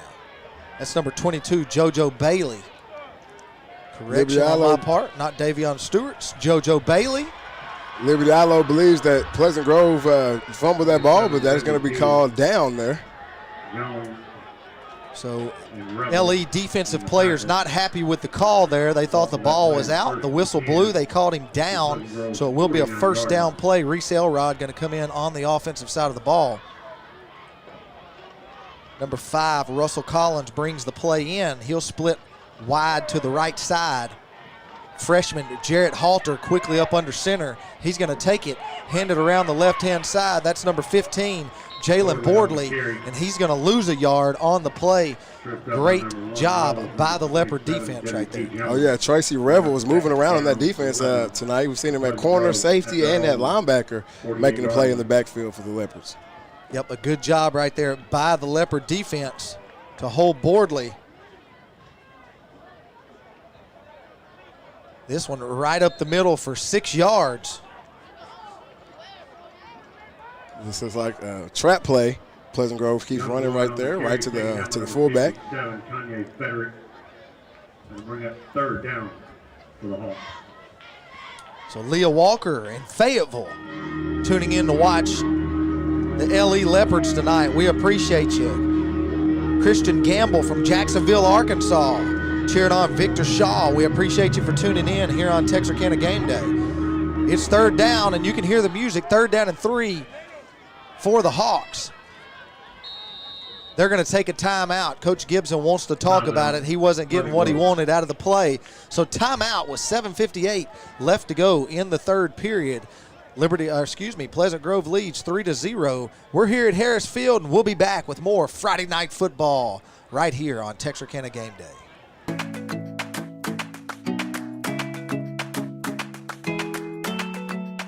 If you're thinking of building or remodeling, start your project with Red River Lumber and the Design Center. Our full-line lumber yards are stocked with the building materials you need for your project.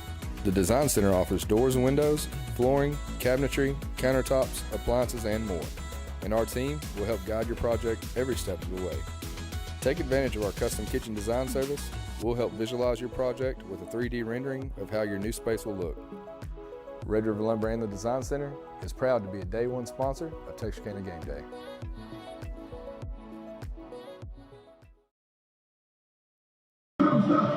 Welcome back here at Harris Field. The PG Hawks hurry to the line of scrimmage. That's number 22, JoJo Bailey, around the right side. He's going to take it down to the 36-yard line. That's going to be a first down for the Hawks. Welcome back. 7:50 clock running here in the third quarter. PG leads 3-0 over the Leopards. Number 11, Sean White, making the stop for the Leopards. Number 10, Garrett Harrison in at receiver. This one's going to be handed off up the middle to number 34, Ezra Youngblood. His second carry of the night. He's going to be stopped. He's actually going to lose a yard there. Going to bring up second down and 11 from the 36-yard line. Multiple players coming on and off the field for the Hawks. Number 17, Ben Bricker, runs the play in. Then he'll split out wide to the top side of the field. Halter under center. He'll take it. It's going to be a misdirection play. And number 15, Jalen Bordley, he takes it down to the goal line. Touchdown, Pleasant Grove. Jalen Bordley getting some space out there in open field. Not too many guys going to catch him once he gets rolling. And there you have it, Pleasant Grove with another touchdown, or with their first touchdown. And they faked the toss to the left side. Bordley came underneath Halter, and he handed it to him underneath. A great play, a great call by Coach Gibson. And that's going to bring on number 12, Enrique Rios, for the extra point attempt. Good snap. The hold is down. The kick is up, and it's good. And just like that, we've got our first touchdown of the game. JoJo Bailey. Jalen Bordley going to take it in for the Hawks, and the Hawks lead 10-0 with 6:55 left to go in the third period.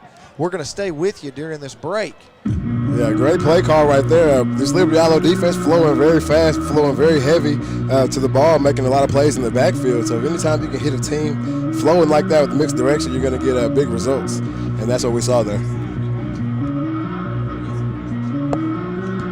So we're going to get you a Texar Federal Credit Union replay.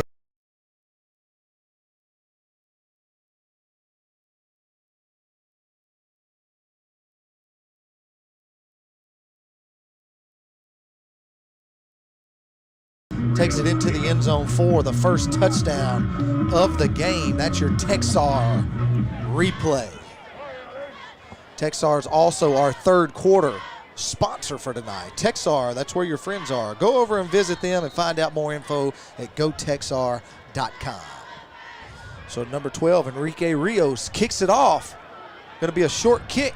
It's going to be fielding across the 35. He's got some room. He spins off a one all the way down to the 41-yard line. A great return by number 21, Michael Walker.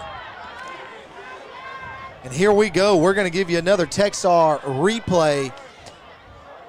He fielded it about the 22-yard line, and he's going to bring it all the way back, spinning around, breaking tackles. A great job by that young man on the return. Number 21, Michael Walker. Oh, yeah, the turf monster saved the touchdown right there. Because after that spin move, he was gone. Little play action pass, going to throw it. That's Cal Jones. He takes it, breaks a couple tackles. He's going to be down at the 50-yard line. A nice pitch and catch from Hampton to Jones. Brought down by number 1, Caden McFadden, as well as Reese Elrod. And the Leopards said, y'all want to show us some offense here, we're going to come right back with some of ours as well. A nice first down pitch and catch for 8 yards. Hampton's going to hand it off up the middle. That's number 25, Ahmad Hicks, who takes it around the left side. That's going to be a first down and about 5 more for the Leopards.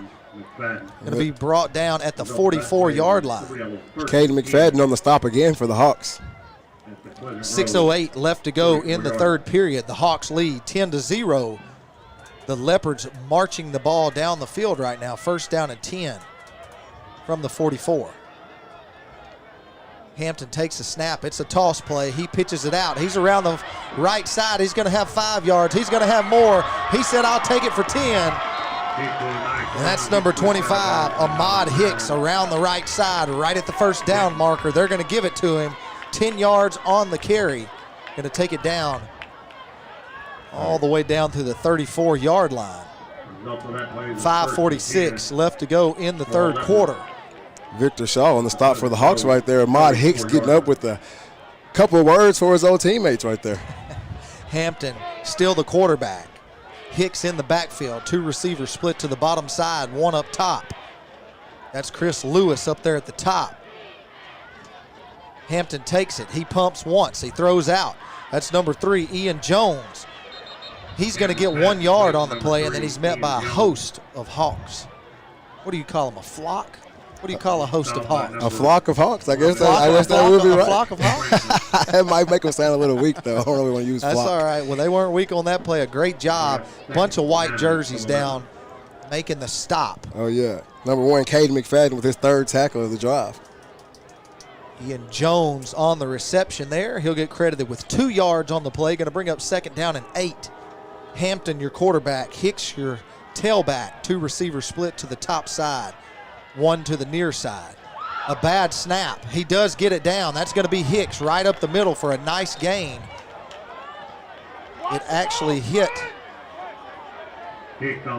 Tackled by number 7, B.J. Rayfield. A kettle of Hawks? Is that what you just showed me? So a group of Hawks is called a kettle. So if you don't learn anything for the rest of the night, you got a little bit of info right there. Oh, yeah. Always good to expand the vocabulary. 3rd down and 3 for the Leopards. Hampton takes a snap. He's going to hand it off up the middle. It's going to be enough for a first down. Well, let's see where they spot it. He got pushed back. It's going to be 4th down. I thought he had it by a yard. He's going to be marked a yard short. That's Hicks right up the middle. Hicks is gassed. He's wanting out of the game. Oh, yeah. Number 12, Marquarius Price. I keep getting stumbled up on his name. Marquarius Price comes in to replace Hicks. Victor Shaw and Darrell Smith Jr.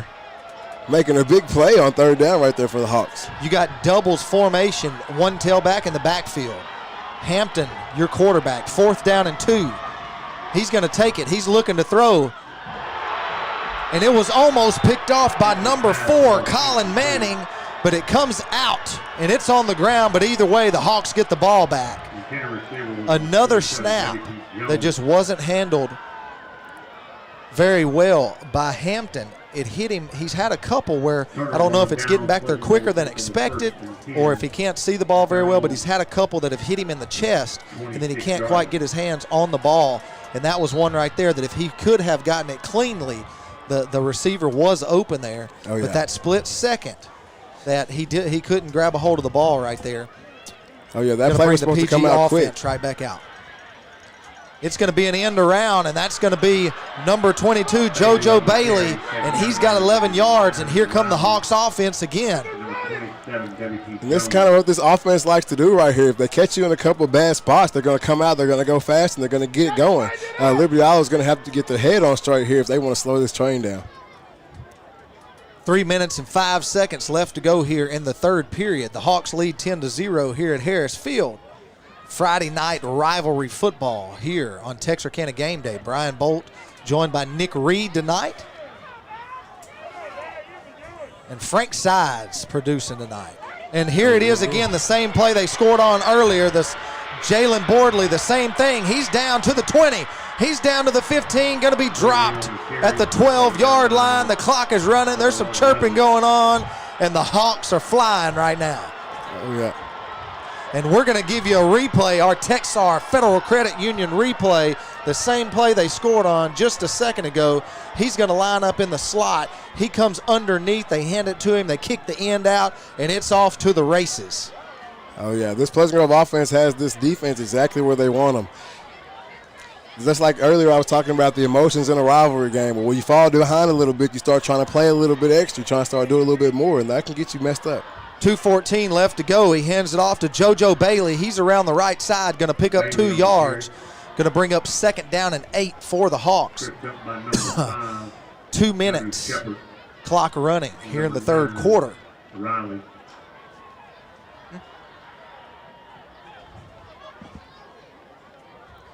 We appreciate our first bank sponsor, State Bank, our 2nd quarter sponsor, Texarkana Emergency Center and Hospital, and our 3rd quarter sponsor, Texar Federal Credit Union.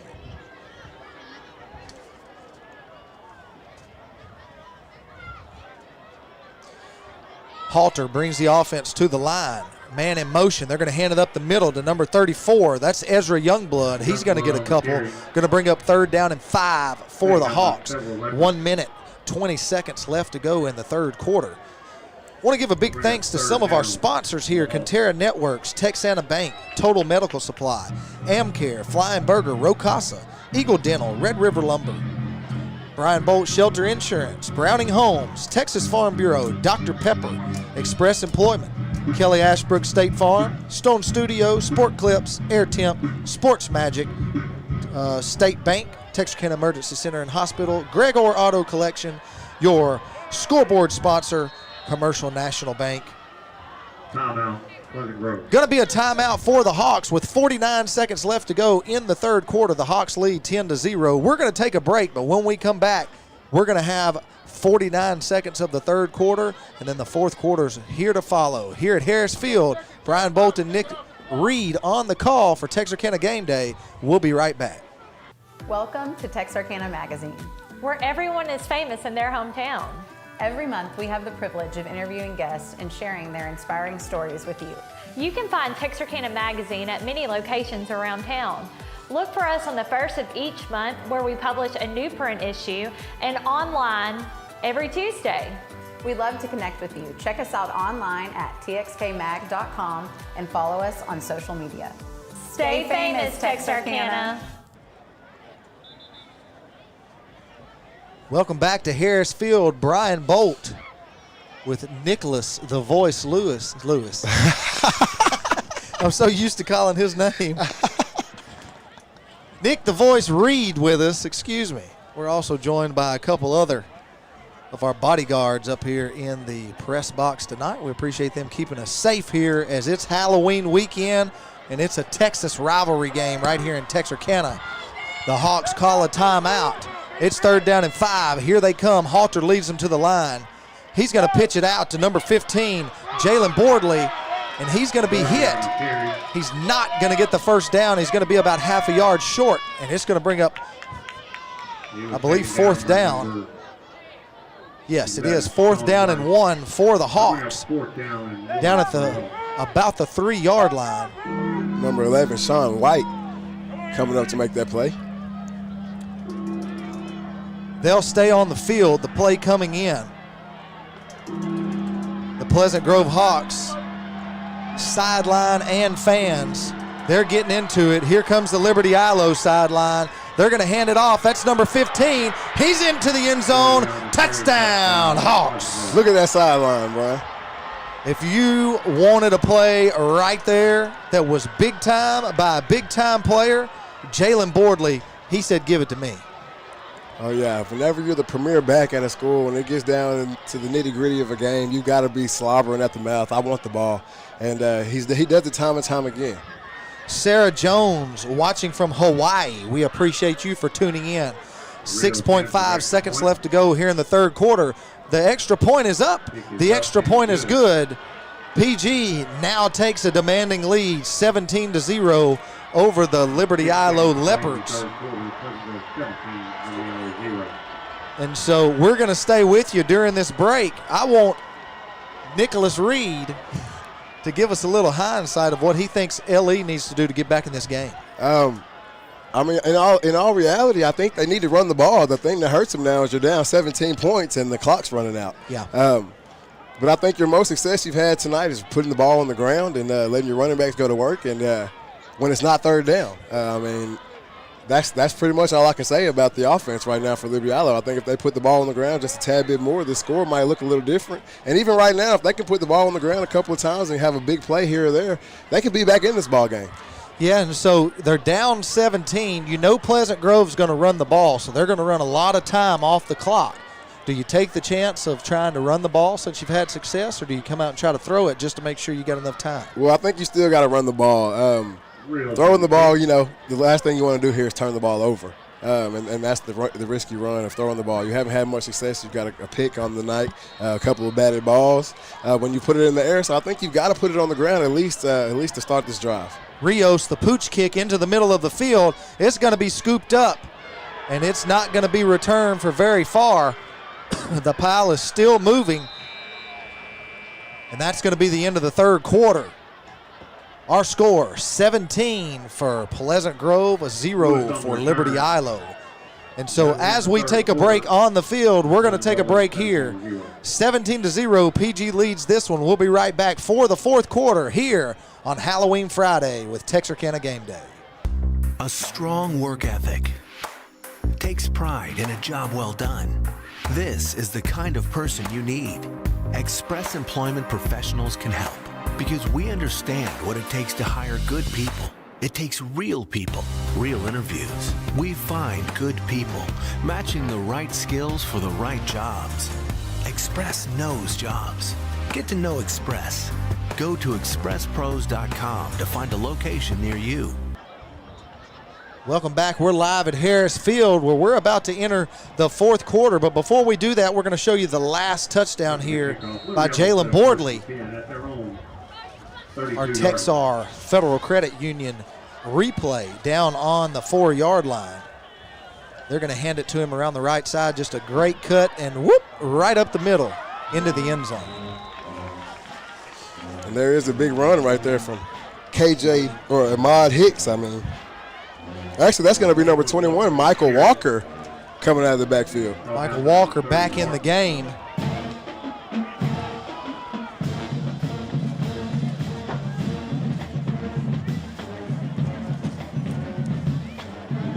Pardon us for the break here. We're trying to clean the window off. A little foggy in here.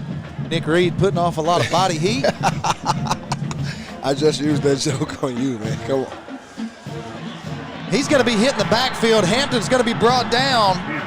That's going to be number 30, Corey Martin, coming in hot with the sack. And so they faked the jet sweep, and then it was going to roll out to the right. We got a replay right here for the Leopards, for the Hawks. Our Texar Federal Credit replay. They faked the jet sweep. Here it comes. He fakes it. He's going to roll out to the right, but he gets run down by that Hawk defense, and a great job right there by them. So he's going to throw this one out into the flats. That's number 12, Marquarius Price. But a big hit right there by number 9, excuse me. And the ball is on the ground, and they're going to say touchdown Hawks. The Hawks sideline is coming unglued. A big hit. Huge hit by number 9, Keelan Bennett. Player to watch before the game. Keys to the game, number 9, Keelan Bennett, or Benton, doing what he does best. He is a playmaker, and he makes plays. And so not sure if we had any whistles, but a big hit. The ball did come out. Not sure if they're calling him down. Everyone on the field stopped except Benton. Benton scooped it up and took off to the end zone. It was actually scooped up by number 1, Caden McFadden. They just confirmed that, number 1, Caden McFadden picked that ball up, and they are saying that it is a confirmed touchdown. We're going to have a replay. We got a replay queued up for you right here. And so here's our Texar replay. Big hit right here. Ball comes out. And it never went out of bounds, and it was scooped up by McFadden, and he runs it all the way down. An official standing right over the ball. We couldn't see. The players were in the way. It was looking to us like the ball was rolling toward the out-of-bounds line, but we could not see it from here. The official standing right over it. And while we are up here looking at the replay, there is an LE player down on the field. And so we hope that young man is okay. We love to see big hits, but we do not like to see the injuries. We do have this player up on his own 2 feet, walking off the field. That's Marquarius Price, who was on that reception there that took the big hit. And they did get him up and over to the sideline. He looks like he is okay. And so they're going to sit him down on the bench, and the training staff over there is going to check him out. And so we'll keep you updated if we see anything from him, but we sure hope that young man is okay. He's played a great game so far tonight. And so for the extra point attempt, Rios will come on.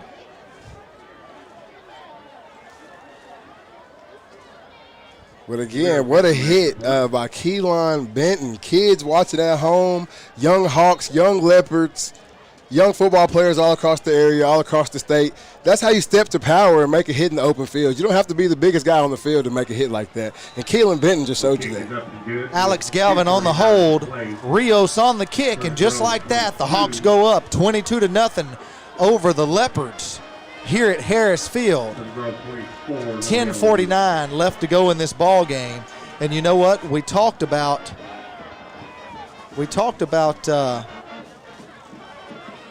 seeing some touchdowns this second half, and we are, but I expected to see them from both teams. Same here, Brian. We're only seeing them from the Hawks offense right now, and they went in and made some corrections and made some changes at halftime, And whatever they did, whatever changes they made, the Leopard defense has not figured it out quite yet. The coaching staff over talking with their players. They're trying to get them lined up correctly. And so that's what happens, Brian. We talked about it before the game, pregame, you know, the football guys, what happens, you know, whenever you kind of let some opportunities slip out of your hands, the things that unfold afterwards. And Liberty Eylau has let some key opportunities slip through their fingers in this game, and in return, Pleasant Grove has been blessed from those things. So that's how it kind of goes in this great sport we love. So the Leopards take the field to receive the kick. Here come the Hawks. They'll line up and kick it away. Rios will come out to kick it away for the Hawks. You're talking about the tide turning. The Hawks have come out, their fans, their sideline. They are on fire right now, and they are pumped up on that side of the field. And over here, there's just not much life left in the stands over here. So this one will be kicked off. It's another short one. I think that's Cal Jones who received it, and he's not going to get anything out of it. He's going to be pushed back. Looks like they're going to mark it dead. They will give him forward progress. He's going to get it to about the 29-yard line. And that's going to be number 30, Corey Martin, on the coverage. So here comes the Leopard offense out on the field again. See if they can get something going to get back in this ball game. Cal Jones in at quarterback now. Going to be number 25, Ahmad Hicks, in the backfield with him. Got doubles to each side. Jones in the shotgun, takes it. He'll throw it out to number 6. That's Chris Lewis again. And there's a bunch of pushing and shoving on the sideline. Here comes another flag, and a lot of chirping and pushing going on the sideline. There were 2 flags. From what it looked to me, the first one was going against PG, and I believe the second one's going against LE. Oh, yeah. Anytime you have a crosstown rivalry where guys actually really know each other, especially 2 teams like this where you have former players on the other side, things are going to start getting a little chippy here late, Brian. So let's see what we got going on here. The referee to give us the call. There's 2 fouls, unsportsmanlike, on the defense. Another foul, unsportsmanlike, on the offense.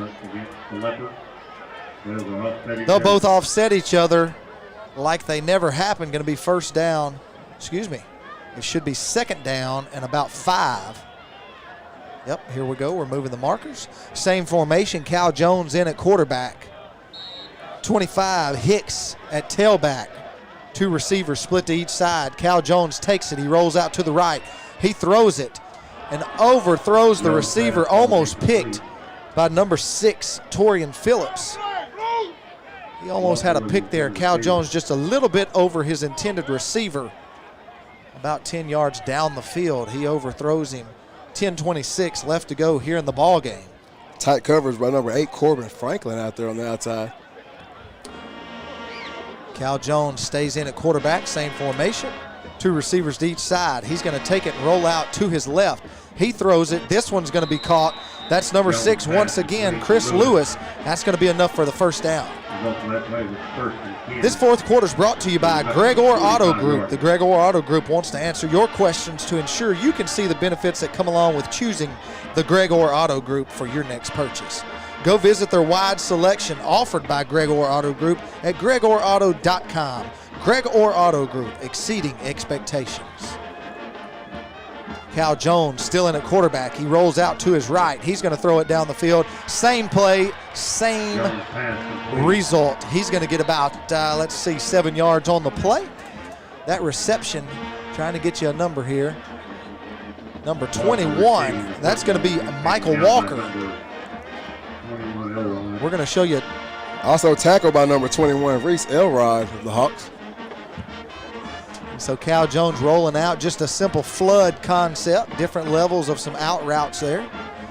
So coming out with 3 receivers to the bottom side of the field, 1 up top. He's going to hand this one off. That's Hicks. He spins off of 1 tackle, but not off the second. He's going to be stopped short of the first down marker. Going to be 3rd down and about a foot Spinning and spinning, but not able to get away from number 50, Scotty Randall, and number 1, Caden McFadden, who's had a big night on the defense for the Hawks. And now the spot, it looks like the spot they moved it to, it may be a first down. They are going to give them the first down. Now there's some arguing about it. 9:33 left to go in the ball game. Whistles are blown. One official has it marked as a first down. One official does not. Let's see what they're going to get together. And all right, it is going to be called a first down. The line judge from this sideline comes in and says, I got it marked as a first down. They're going to move the markers. Well, they're not going to move the markers. Let's see what they're going to do. Here they go. Here goes the change. Here goes the change. There we go. We need somebody to straighten out the chain gang down there. Here we go. We're moving the markers. Going to be first down from the 45-yard line. Cal Jones hands it off. Hicks on the carry. That's number 25, Ahmad Hicks. 8, Franklin. A helmet comes off, so time will stop. Well, it was supposed to, but it didn't. 9:01 left to go in the ball game. The Hawks lead 24-0 over the Leopards. The Leopards moving the ball down the field. Trey Carson calling the plays in. Doubles to each side. Cal Jones, he's going to roll out to his right. He was going to throw it. He pump fakes it. Victor Shaw with the huge tackle on the sideline over there, slinging Cal Jones. His brother WT not liking that at all. Yeah, and a little chirping again on the sideline. Cal Jones slung down pretty hard on the sideline, grabbed by the jersey up around the neck area and pulled down to the ground. He's slow back to the huddle. The play has already been called in, and Cal Jones doesn't even know what the play is. Cal Jones in the shotgun, trips to the top side of the field. One receiver split to the bottom. Cal's going to roll out to his left. He's going to throw it. He's going deep. And that one's going to fall incomplete. Deep in coverage back there, number 4, Colin Manning. Number 21, Michael Walker, was the intended receiver on that pass. Going to bring up 4th down and 10 from the 45. 8:30 left to go in the ball game. Cal Jones in at quarterback for the Leopards. Hicks in the backfield. 2 receivers split to each side. Cal Jones takes the snap. He drops straight back. He's pressured. He steps up. He's going to run it. He's got the first down and more. He's across the 30, down to the 20. He's going to be dropped at the 19-yard line. That's why you got him in there as your quarterback.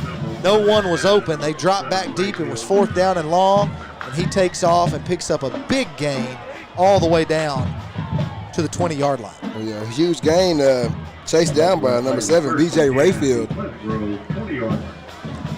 Going to have trips to the left, bottom side of the field. One receiver up top, Cal Jones, your quarterback. He takes it, pitches it out, and the ball's loose, and the Hawks come up with it. That's number 30. He's on it again. That's Coy Martin. Just a simple toss play out to the left, and it just didn't make it there. And the Hawks come up with another big turnover. Ton of space right there on that pitch. More space than you normally see, man. And that I think that's what happened. Credit Union replay. You just see it. The pitch just off the fingertips of the LE running back, and the Hawks right there to jump on it. Big, big, big play right there for the Hawks. The ball game's definitely not over, but 7:56 left to go. The Hawks lead 24-0 over the the home team tonight. Same play they scored on earlier. Bordley's going to take it around the left side, and he's all the way down to the 45-yard line. That's Jalen Bordley. Not sure how many yards he's got tonight, but it's a lot. Oh, yeah, he's got quite a few tonight. Probably up in the triple digits by now. He's got those 2 big ones for sure. I know the one was at least 50. Yeah. So he's got a few yards on the ground tonight.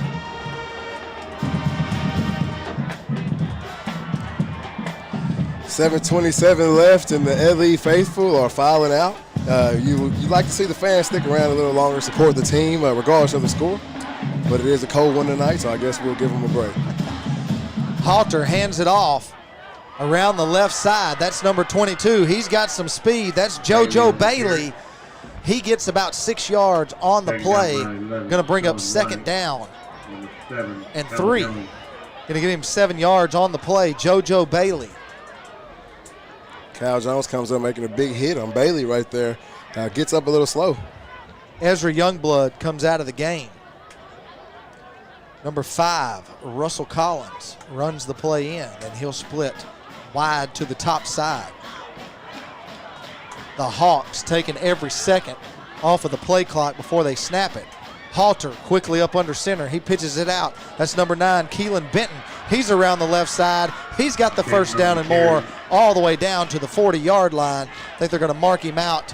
Let's see exactly where. I think they'll mark him out right at the 40-yard line. Going to be a first down for the Hawks. Benton, the guy we normally see split out wide when he comes in on the offensive side of the ball. Right now we're seeing him in the backfield getting carries. He's all over the field tonight.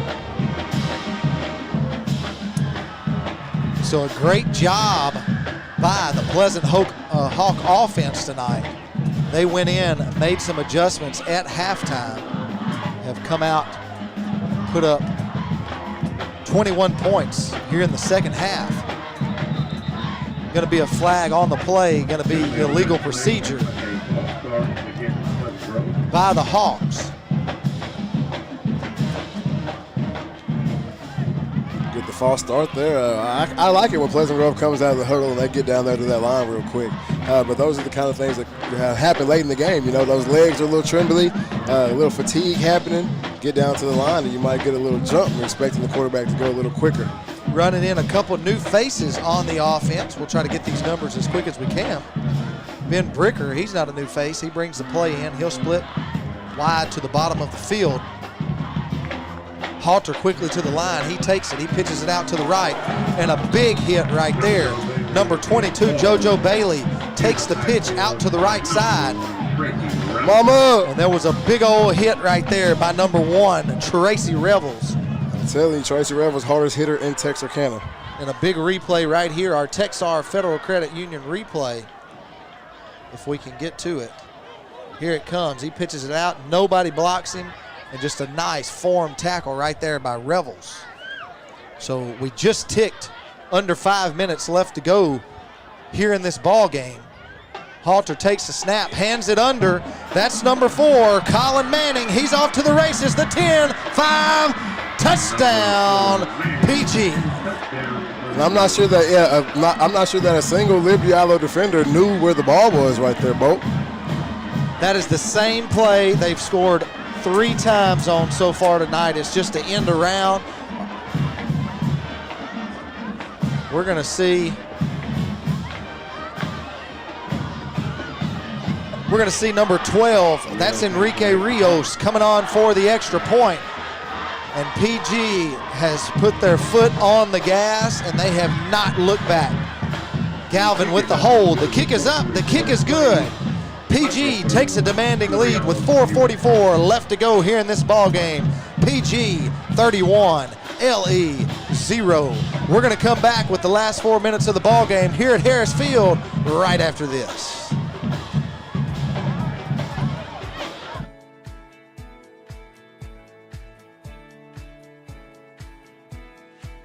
Providing excellent customer service while keeping everyone safe is a top priority here at State Bank.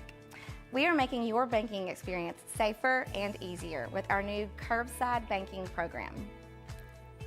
Almost anything you need to do inside the branch can now be accomplished with curbside banking. Need to open an account, pick up a debit card, or hands-on help with mobile banking? Just pull into a designated curbside spot, call the number on the sign, and a State Bank team member will come assist you quickly. We are excited to bring you this convenience and are thankful to serve you. Your family, your bank, State Bank.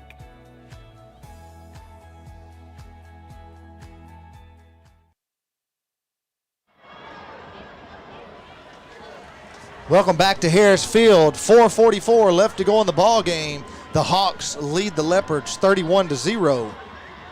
Rios for the Hawks on the kick. He kicks it, a little pooch kick right into the middle of the field. It's going to be received at the 25-yard line, up to the 35, across the 40, and that's where he'll be stopped at the 41-yard line. That's where the Leopard offense will come back out another time, see if they can put a score on the board. 41-yard line. Hampton checks back in at quarterback.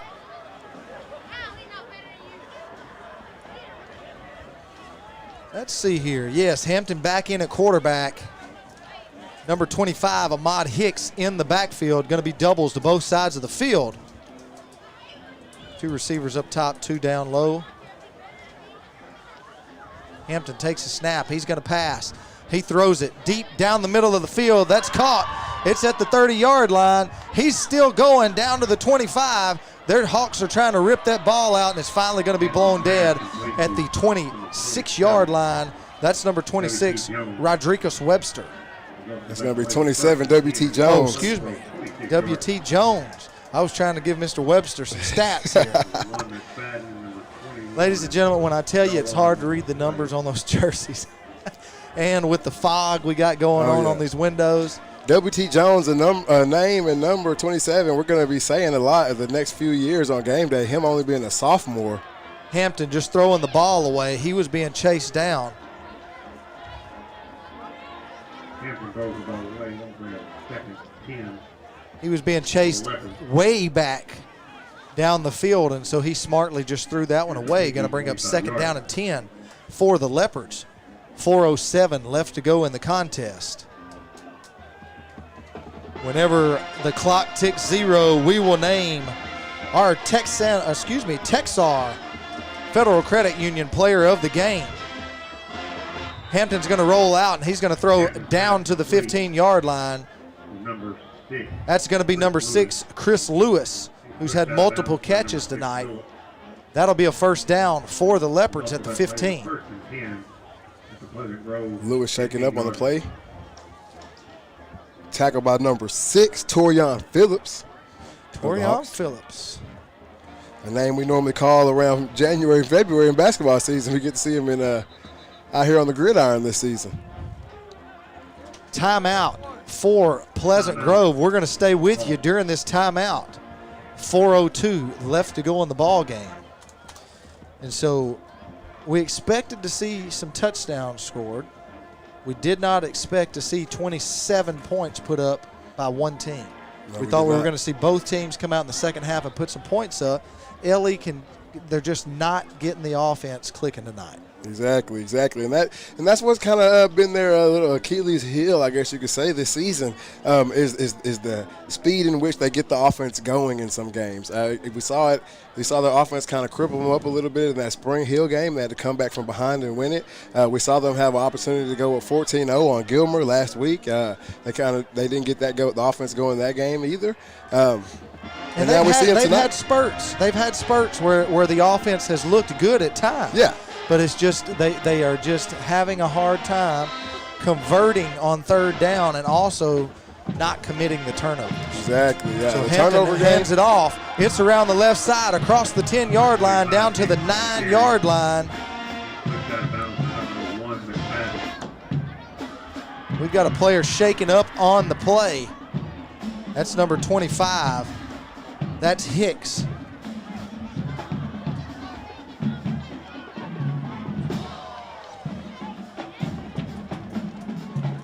Give a shout out to another one of our sponsors, Livewire Electrical.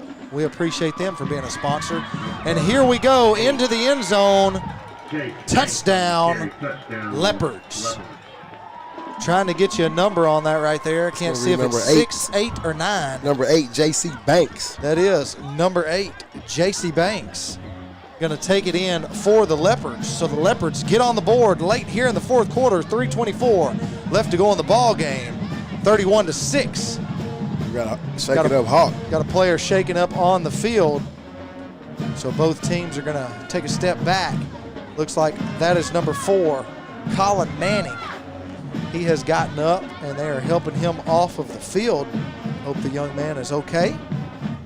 The training staff out taking care of him down on the goal line. He is up walking off the field now. Maybe just the breath knocked out of him or something. But we appreciate the training staff here for taking care of all of the players. And you know what? I want to commend all of the officials tonight. You know, it's been a chippy game at some point, and they have made sure that they have had control of the game the entire time. So a great job by the officials here for this rivalry game here in Texarkana. Oh yeah, and they've also they kind of let it go. You know what I mean? They kind of let the kids play tonight. Not very many until they got way out of hand right here on the sideline. So the 2-point conversion, Hampton in the backfield. He's going to roll right. He's looking for a receiver. He just lofts it into the end zone. It's going to be caught for the 2-point conversion. So they will put 8 on the board, 31-8 with 3:24 left to go here in the ball game. Number 3, Jones on that reception. That is number 3, Ian Jones on that 2-point reception. And there we go. We're going to give you a Texar Federal Credit Union replay of our touchdown. Going to hand it off right up the middle, bounces off a couple tackles and into the end zone for the first score of the night for the Leopards. Again, 3:24 left to go in the contest, 31-8 here in Leopard Land. Harris Field, been a nice, cool night, the Friday before Halloween. Appreciate everyone for tuning in. If you have not done it yet, go over and download the free Texarkana Gameday app. Stay up on all of your local high school athletic news, scores, updates, rosters, stats. You can find it all on the free Texarkana Gameday app. You can also live stream the games from the Texarkana Gameday app. So go over and grab that. Cal Jones on to kick it away for the Leopards. Do we see the onside here? Nope, they're going to kick it deep and over the head of number 22. That's JoJo Bailey. He'll return it from about the 15. He'll return it about 10 yards to the 25, and that's where the Hawk offense will come out and take over. 5 seconds ticked off the clock, 3:19 left to go in the contest. That tackle made by number 30, Wyatt Clipper. Eylau.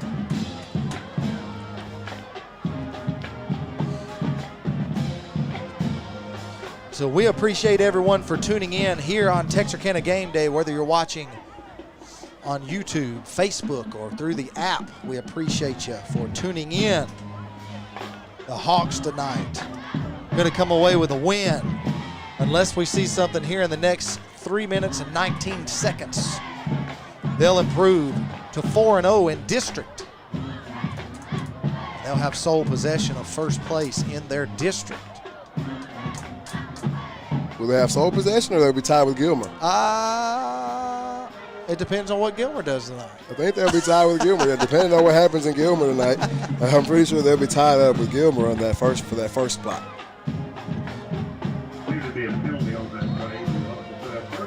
All right, and so the Hawks trot back out. Jared Halter, he takes it.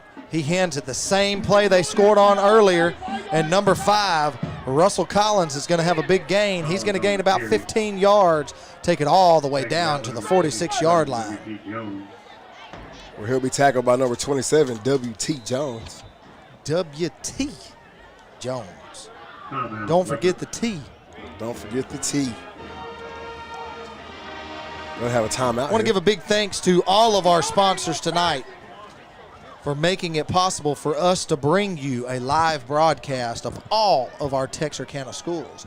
You're listening and watching PG versus LE right here on Texarkana Game Day. We also brought you Hope and Arkansas High. We also brought you Texas High and who did they play tonight?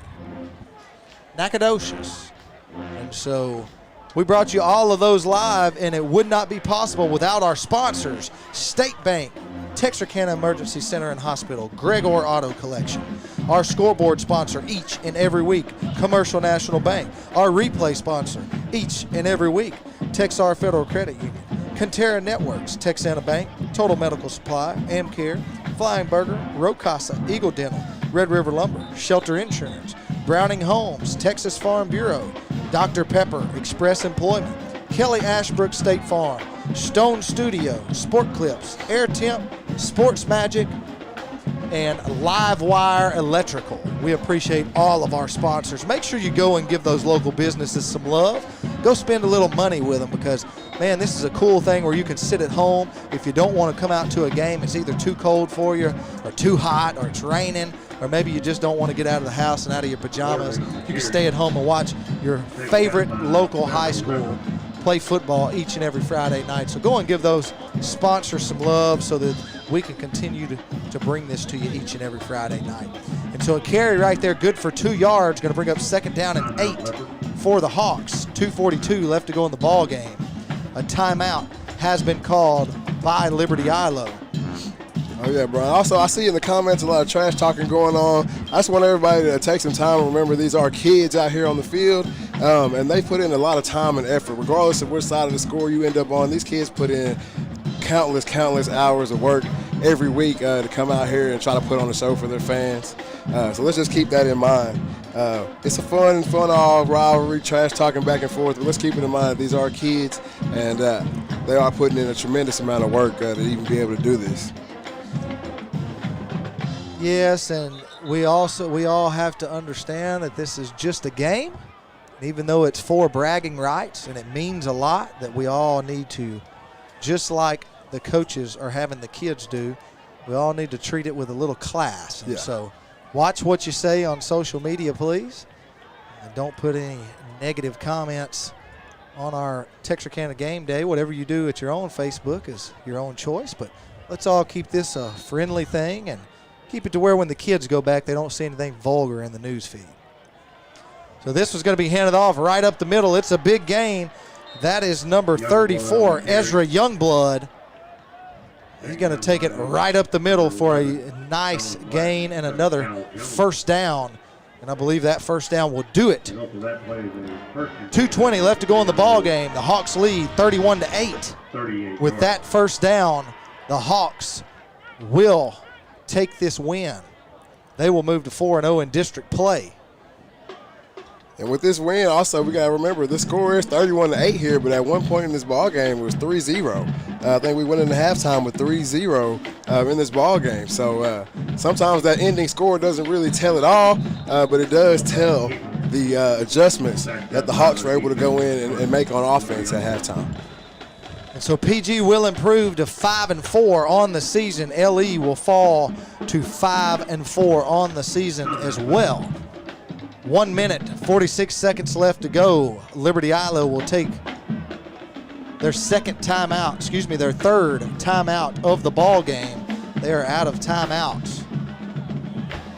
2nd down and 10. When we are done here in the next minute and 46 seconds, we will name 2 players of the game. We will name our Texar Federal Credit Union Offensive Player of the Game and our Texarkana Emergency Center and Hospital Defensive Player of the Game. And then we will name our Texarkana Game Day MVP of the game. I like that. So we appreciate everyone for watching. Michael Fagan, we appreciate you for tuning in. Nashville, Tennessee, on this cool, breezy night, the Friday before Halloween. And so this one's going to be handed right up the middle from Halter. Halter, a freshman quarterback, leading this team to a 4-0 district record right now. That's Youngblood on the carry for 1. Brought down by number 1, Tracy Revels. Youngblood going to come off the field. Number 44, Lance Jackson, checks in the ball game. Youngblood kind of stepping into his own tonight on the running back spot. Yep. We saw him get a few carries last week against Spring Hill, a couple carries the week before against North Lamar, and now we see him tonight. Jared Halter, he's going to throw one, and this one's going to be picked off. Halter takes a lick. This was going to be picked off and returned. Pass is intercepted.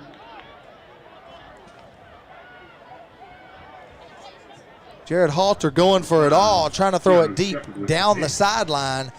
didn't get a number on who that was from, but we're going to give you a Texar Federal Credit Union replay. Halter hurries to the line. He takes the snap. He throws it to the far sideline, throws it up, but he takes a hit. Going to be picked off by a defender for Liberty Eylau and brought back. So Liberty Eylau going to have a chance to score again. 56 seconds left to go in the contest. Yeah, Brian, I don't know if anybody in the stadium saw that coming.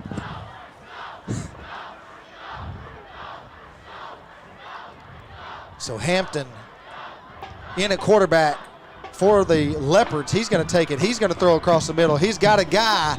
That's number 27. That's Wyatt. That's W.T. Jones.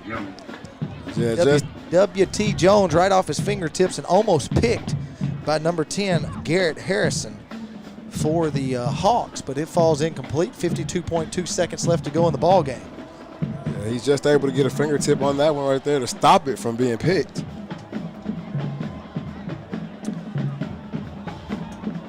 Hampton in the shotgun. Takes the snap. He's going to roll out to his left. He throws across the middle. This time it is complete, down to the 50-yard line. Going to be a first down. The clock will stop while they reset the chains. That's number 21, Michael Walker, on the reception. L.E. hurrying to the line. The ball is set. The clock will start. Hampton in the backfield needs to get people not set. They don't throw the flag. He's going to throw it down. He's got a guy. And that was number 27, W.T. Jones. He had a step on the defender, just could not come away with the catch. 29.3 seconds left to go here at Harris Field. Yeah, just a little bit too far right there again on the pass. Deep ball had a couple steps, like you said, on the defender. Just a little bit overthrown there. We appreciate State Bank for being our first quarter sponsor, Texarkana Emergency Center and Hospital for our second quarter sponsorship. Excuse me, Texar Federal Credit Union for our third quarter, and Gregor Auto Collection, our fourth quarter sponsor. Commercial National Bank, our scoreboard sponsor each and every week. And Texar is also our replay sponsor each and every week. Let me give you a rundown one more time on all of these sponsors: Conterra Networks, Texana Bank, Total Medical Supply, Amcare, Flying Burger, Roe Casa, Eagle Dental, Red River Lumber, Shelter Insurance, Browning Homes, Texas Farm Bureau, Dr. Pepper, Express Employment, Kelly Ashbrook State Farm, Stone Studio, Sport Clips, Air Temp, Sports Magic, and Livewire Electrical. We appreciate all of you. Here's a deep pass, and number 6, Chris Lewis had a step on the defender, just could not come away with the reception, and that's going to bring up 4th down and 10 for the Leopards. Of course, the offense stays on the field. 15.2 seconds left to go here in the contest. And again, Ellie able to get behind the Pleasant Grove defense, just not able to come up with the connection. Yeah, that's 3 times that they've been able to have a step on the defender, just could not come away with it.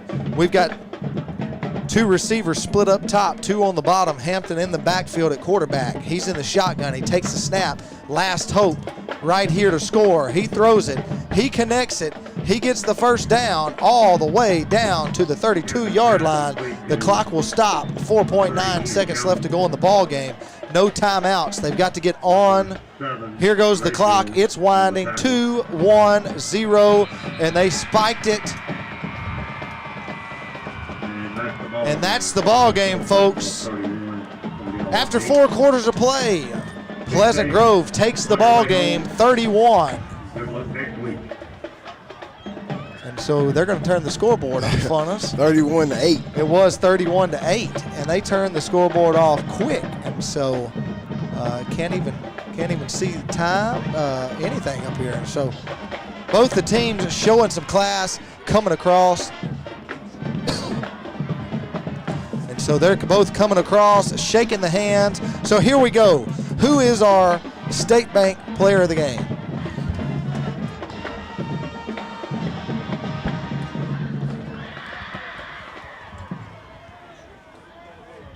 And so who you got? Our offensive State Bank player of the game. I'm going to have to give it to Jalen Bordley tonight. Without his performance, I don't know if Pleasant Grove takes off like that in the second half. All right. And then our Texarkana Emergency Center and Hospital Defensive Player of the Game. I think you got to give it to number 9, Keelan Benton. He came up big with a couple of pass breakups, came up big with a humongous hit that forced a turnover and touchdown, scoop and score. I think he's got to be our defensive player of the game. All right, and then our Texarkana Game Day MVP of the night. Who you got it going to? I have to say Keelan Benton again. He's the guy that really took over this game. On defense, we saw him do it from the first kickoff until the game got out of hand. He was the guy, and even when the game got out of hand, they put him in the backfield and let him run that. So I got to give it to Keelan Benton. Well, we appreciate everyone for tuning in right here at Harris Field as Pleasant Grove takes the win tonight over the crosstown rival Liberty Eylau Leopards. We'll be back next week with more local Texarkana Game Day action. For Brian Bolt and Nick Reed, we appreciate you for tuning in tonight. It's been a great night of Texas high school football. We'll see you next week, folks, here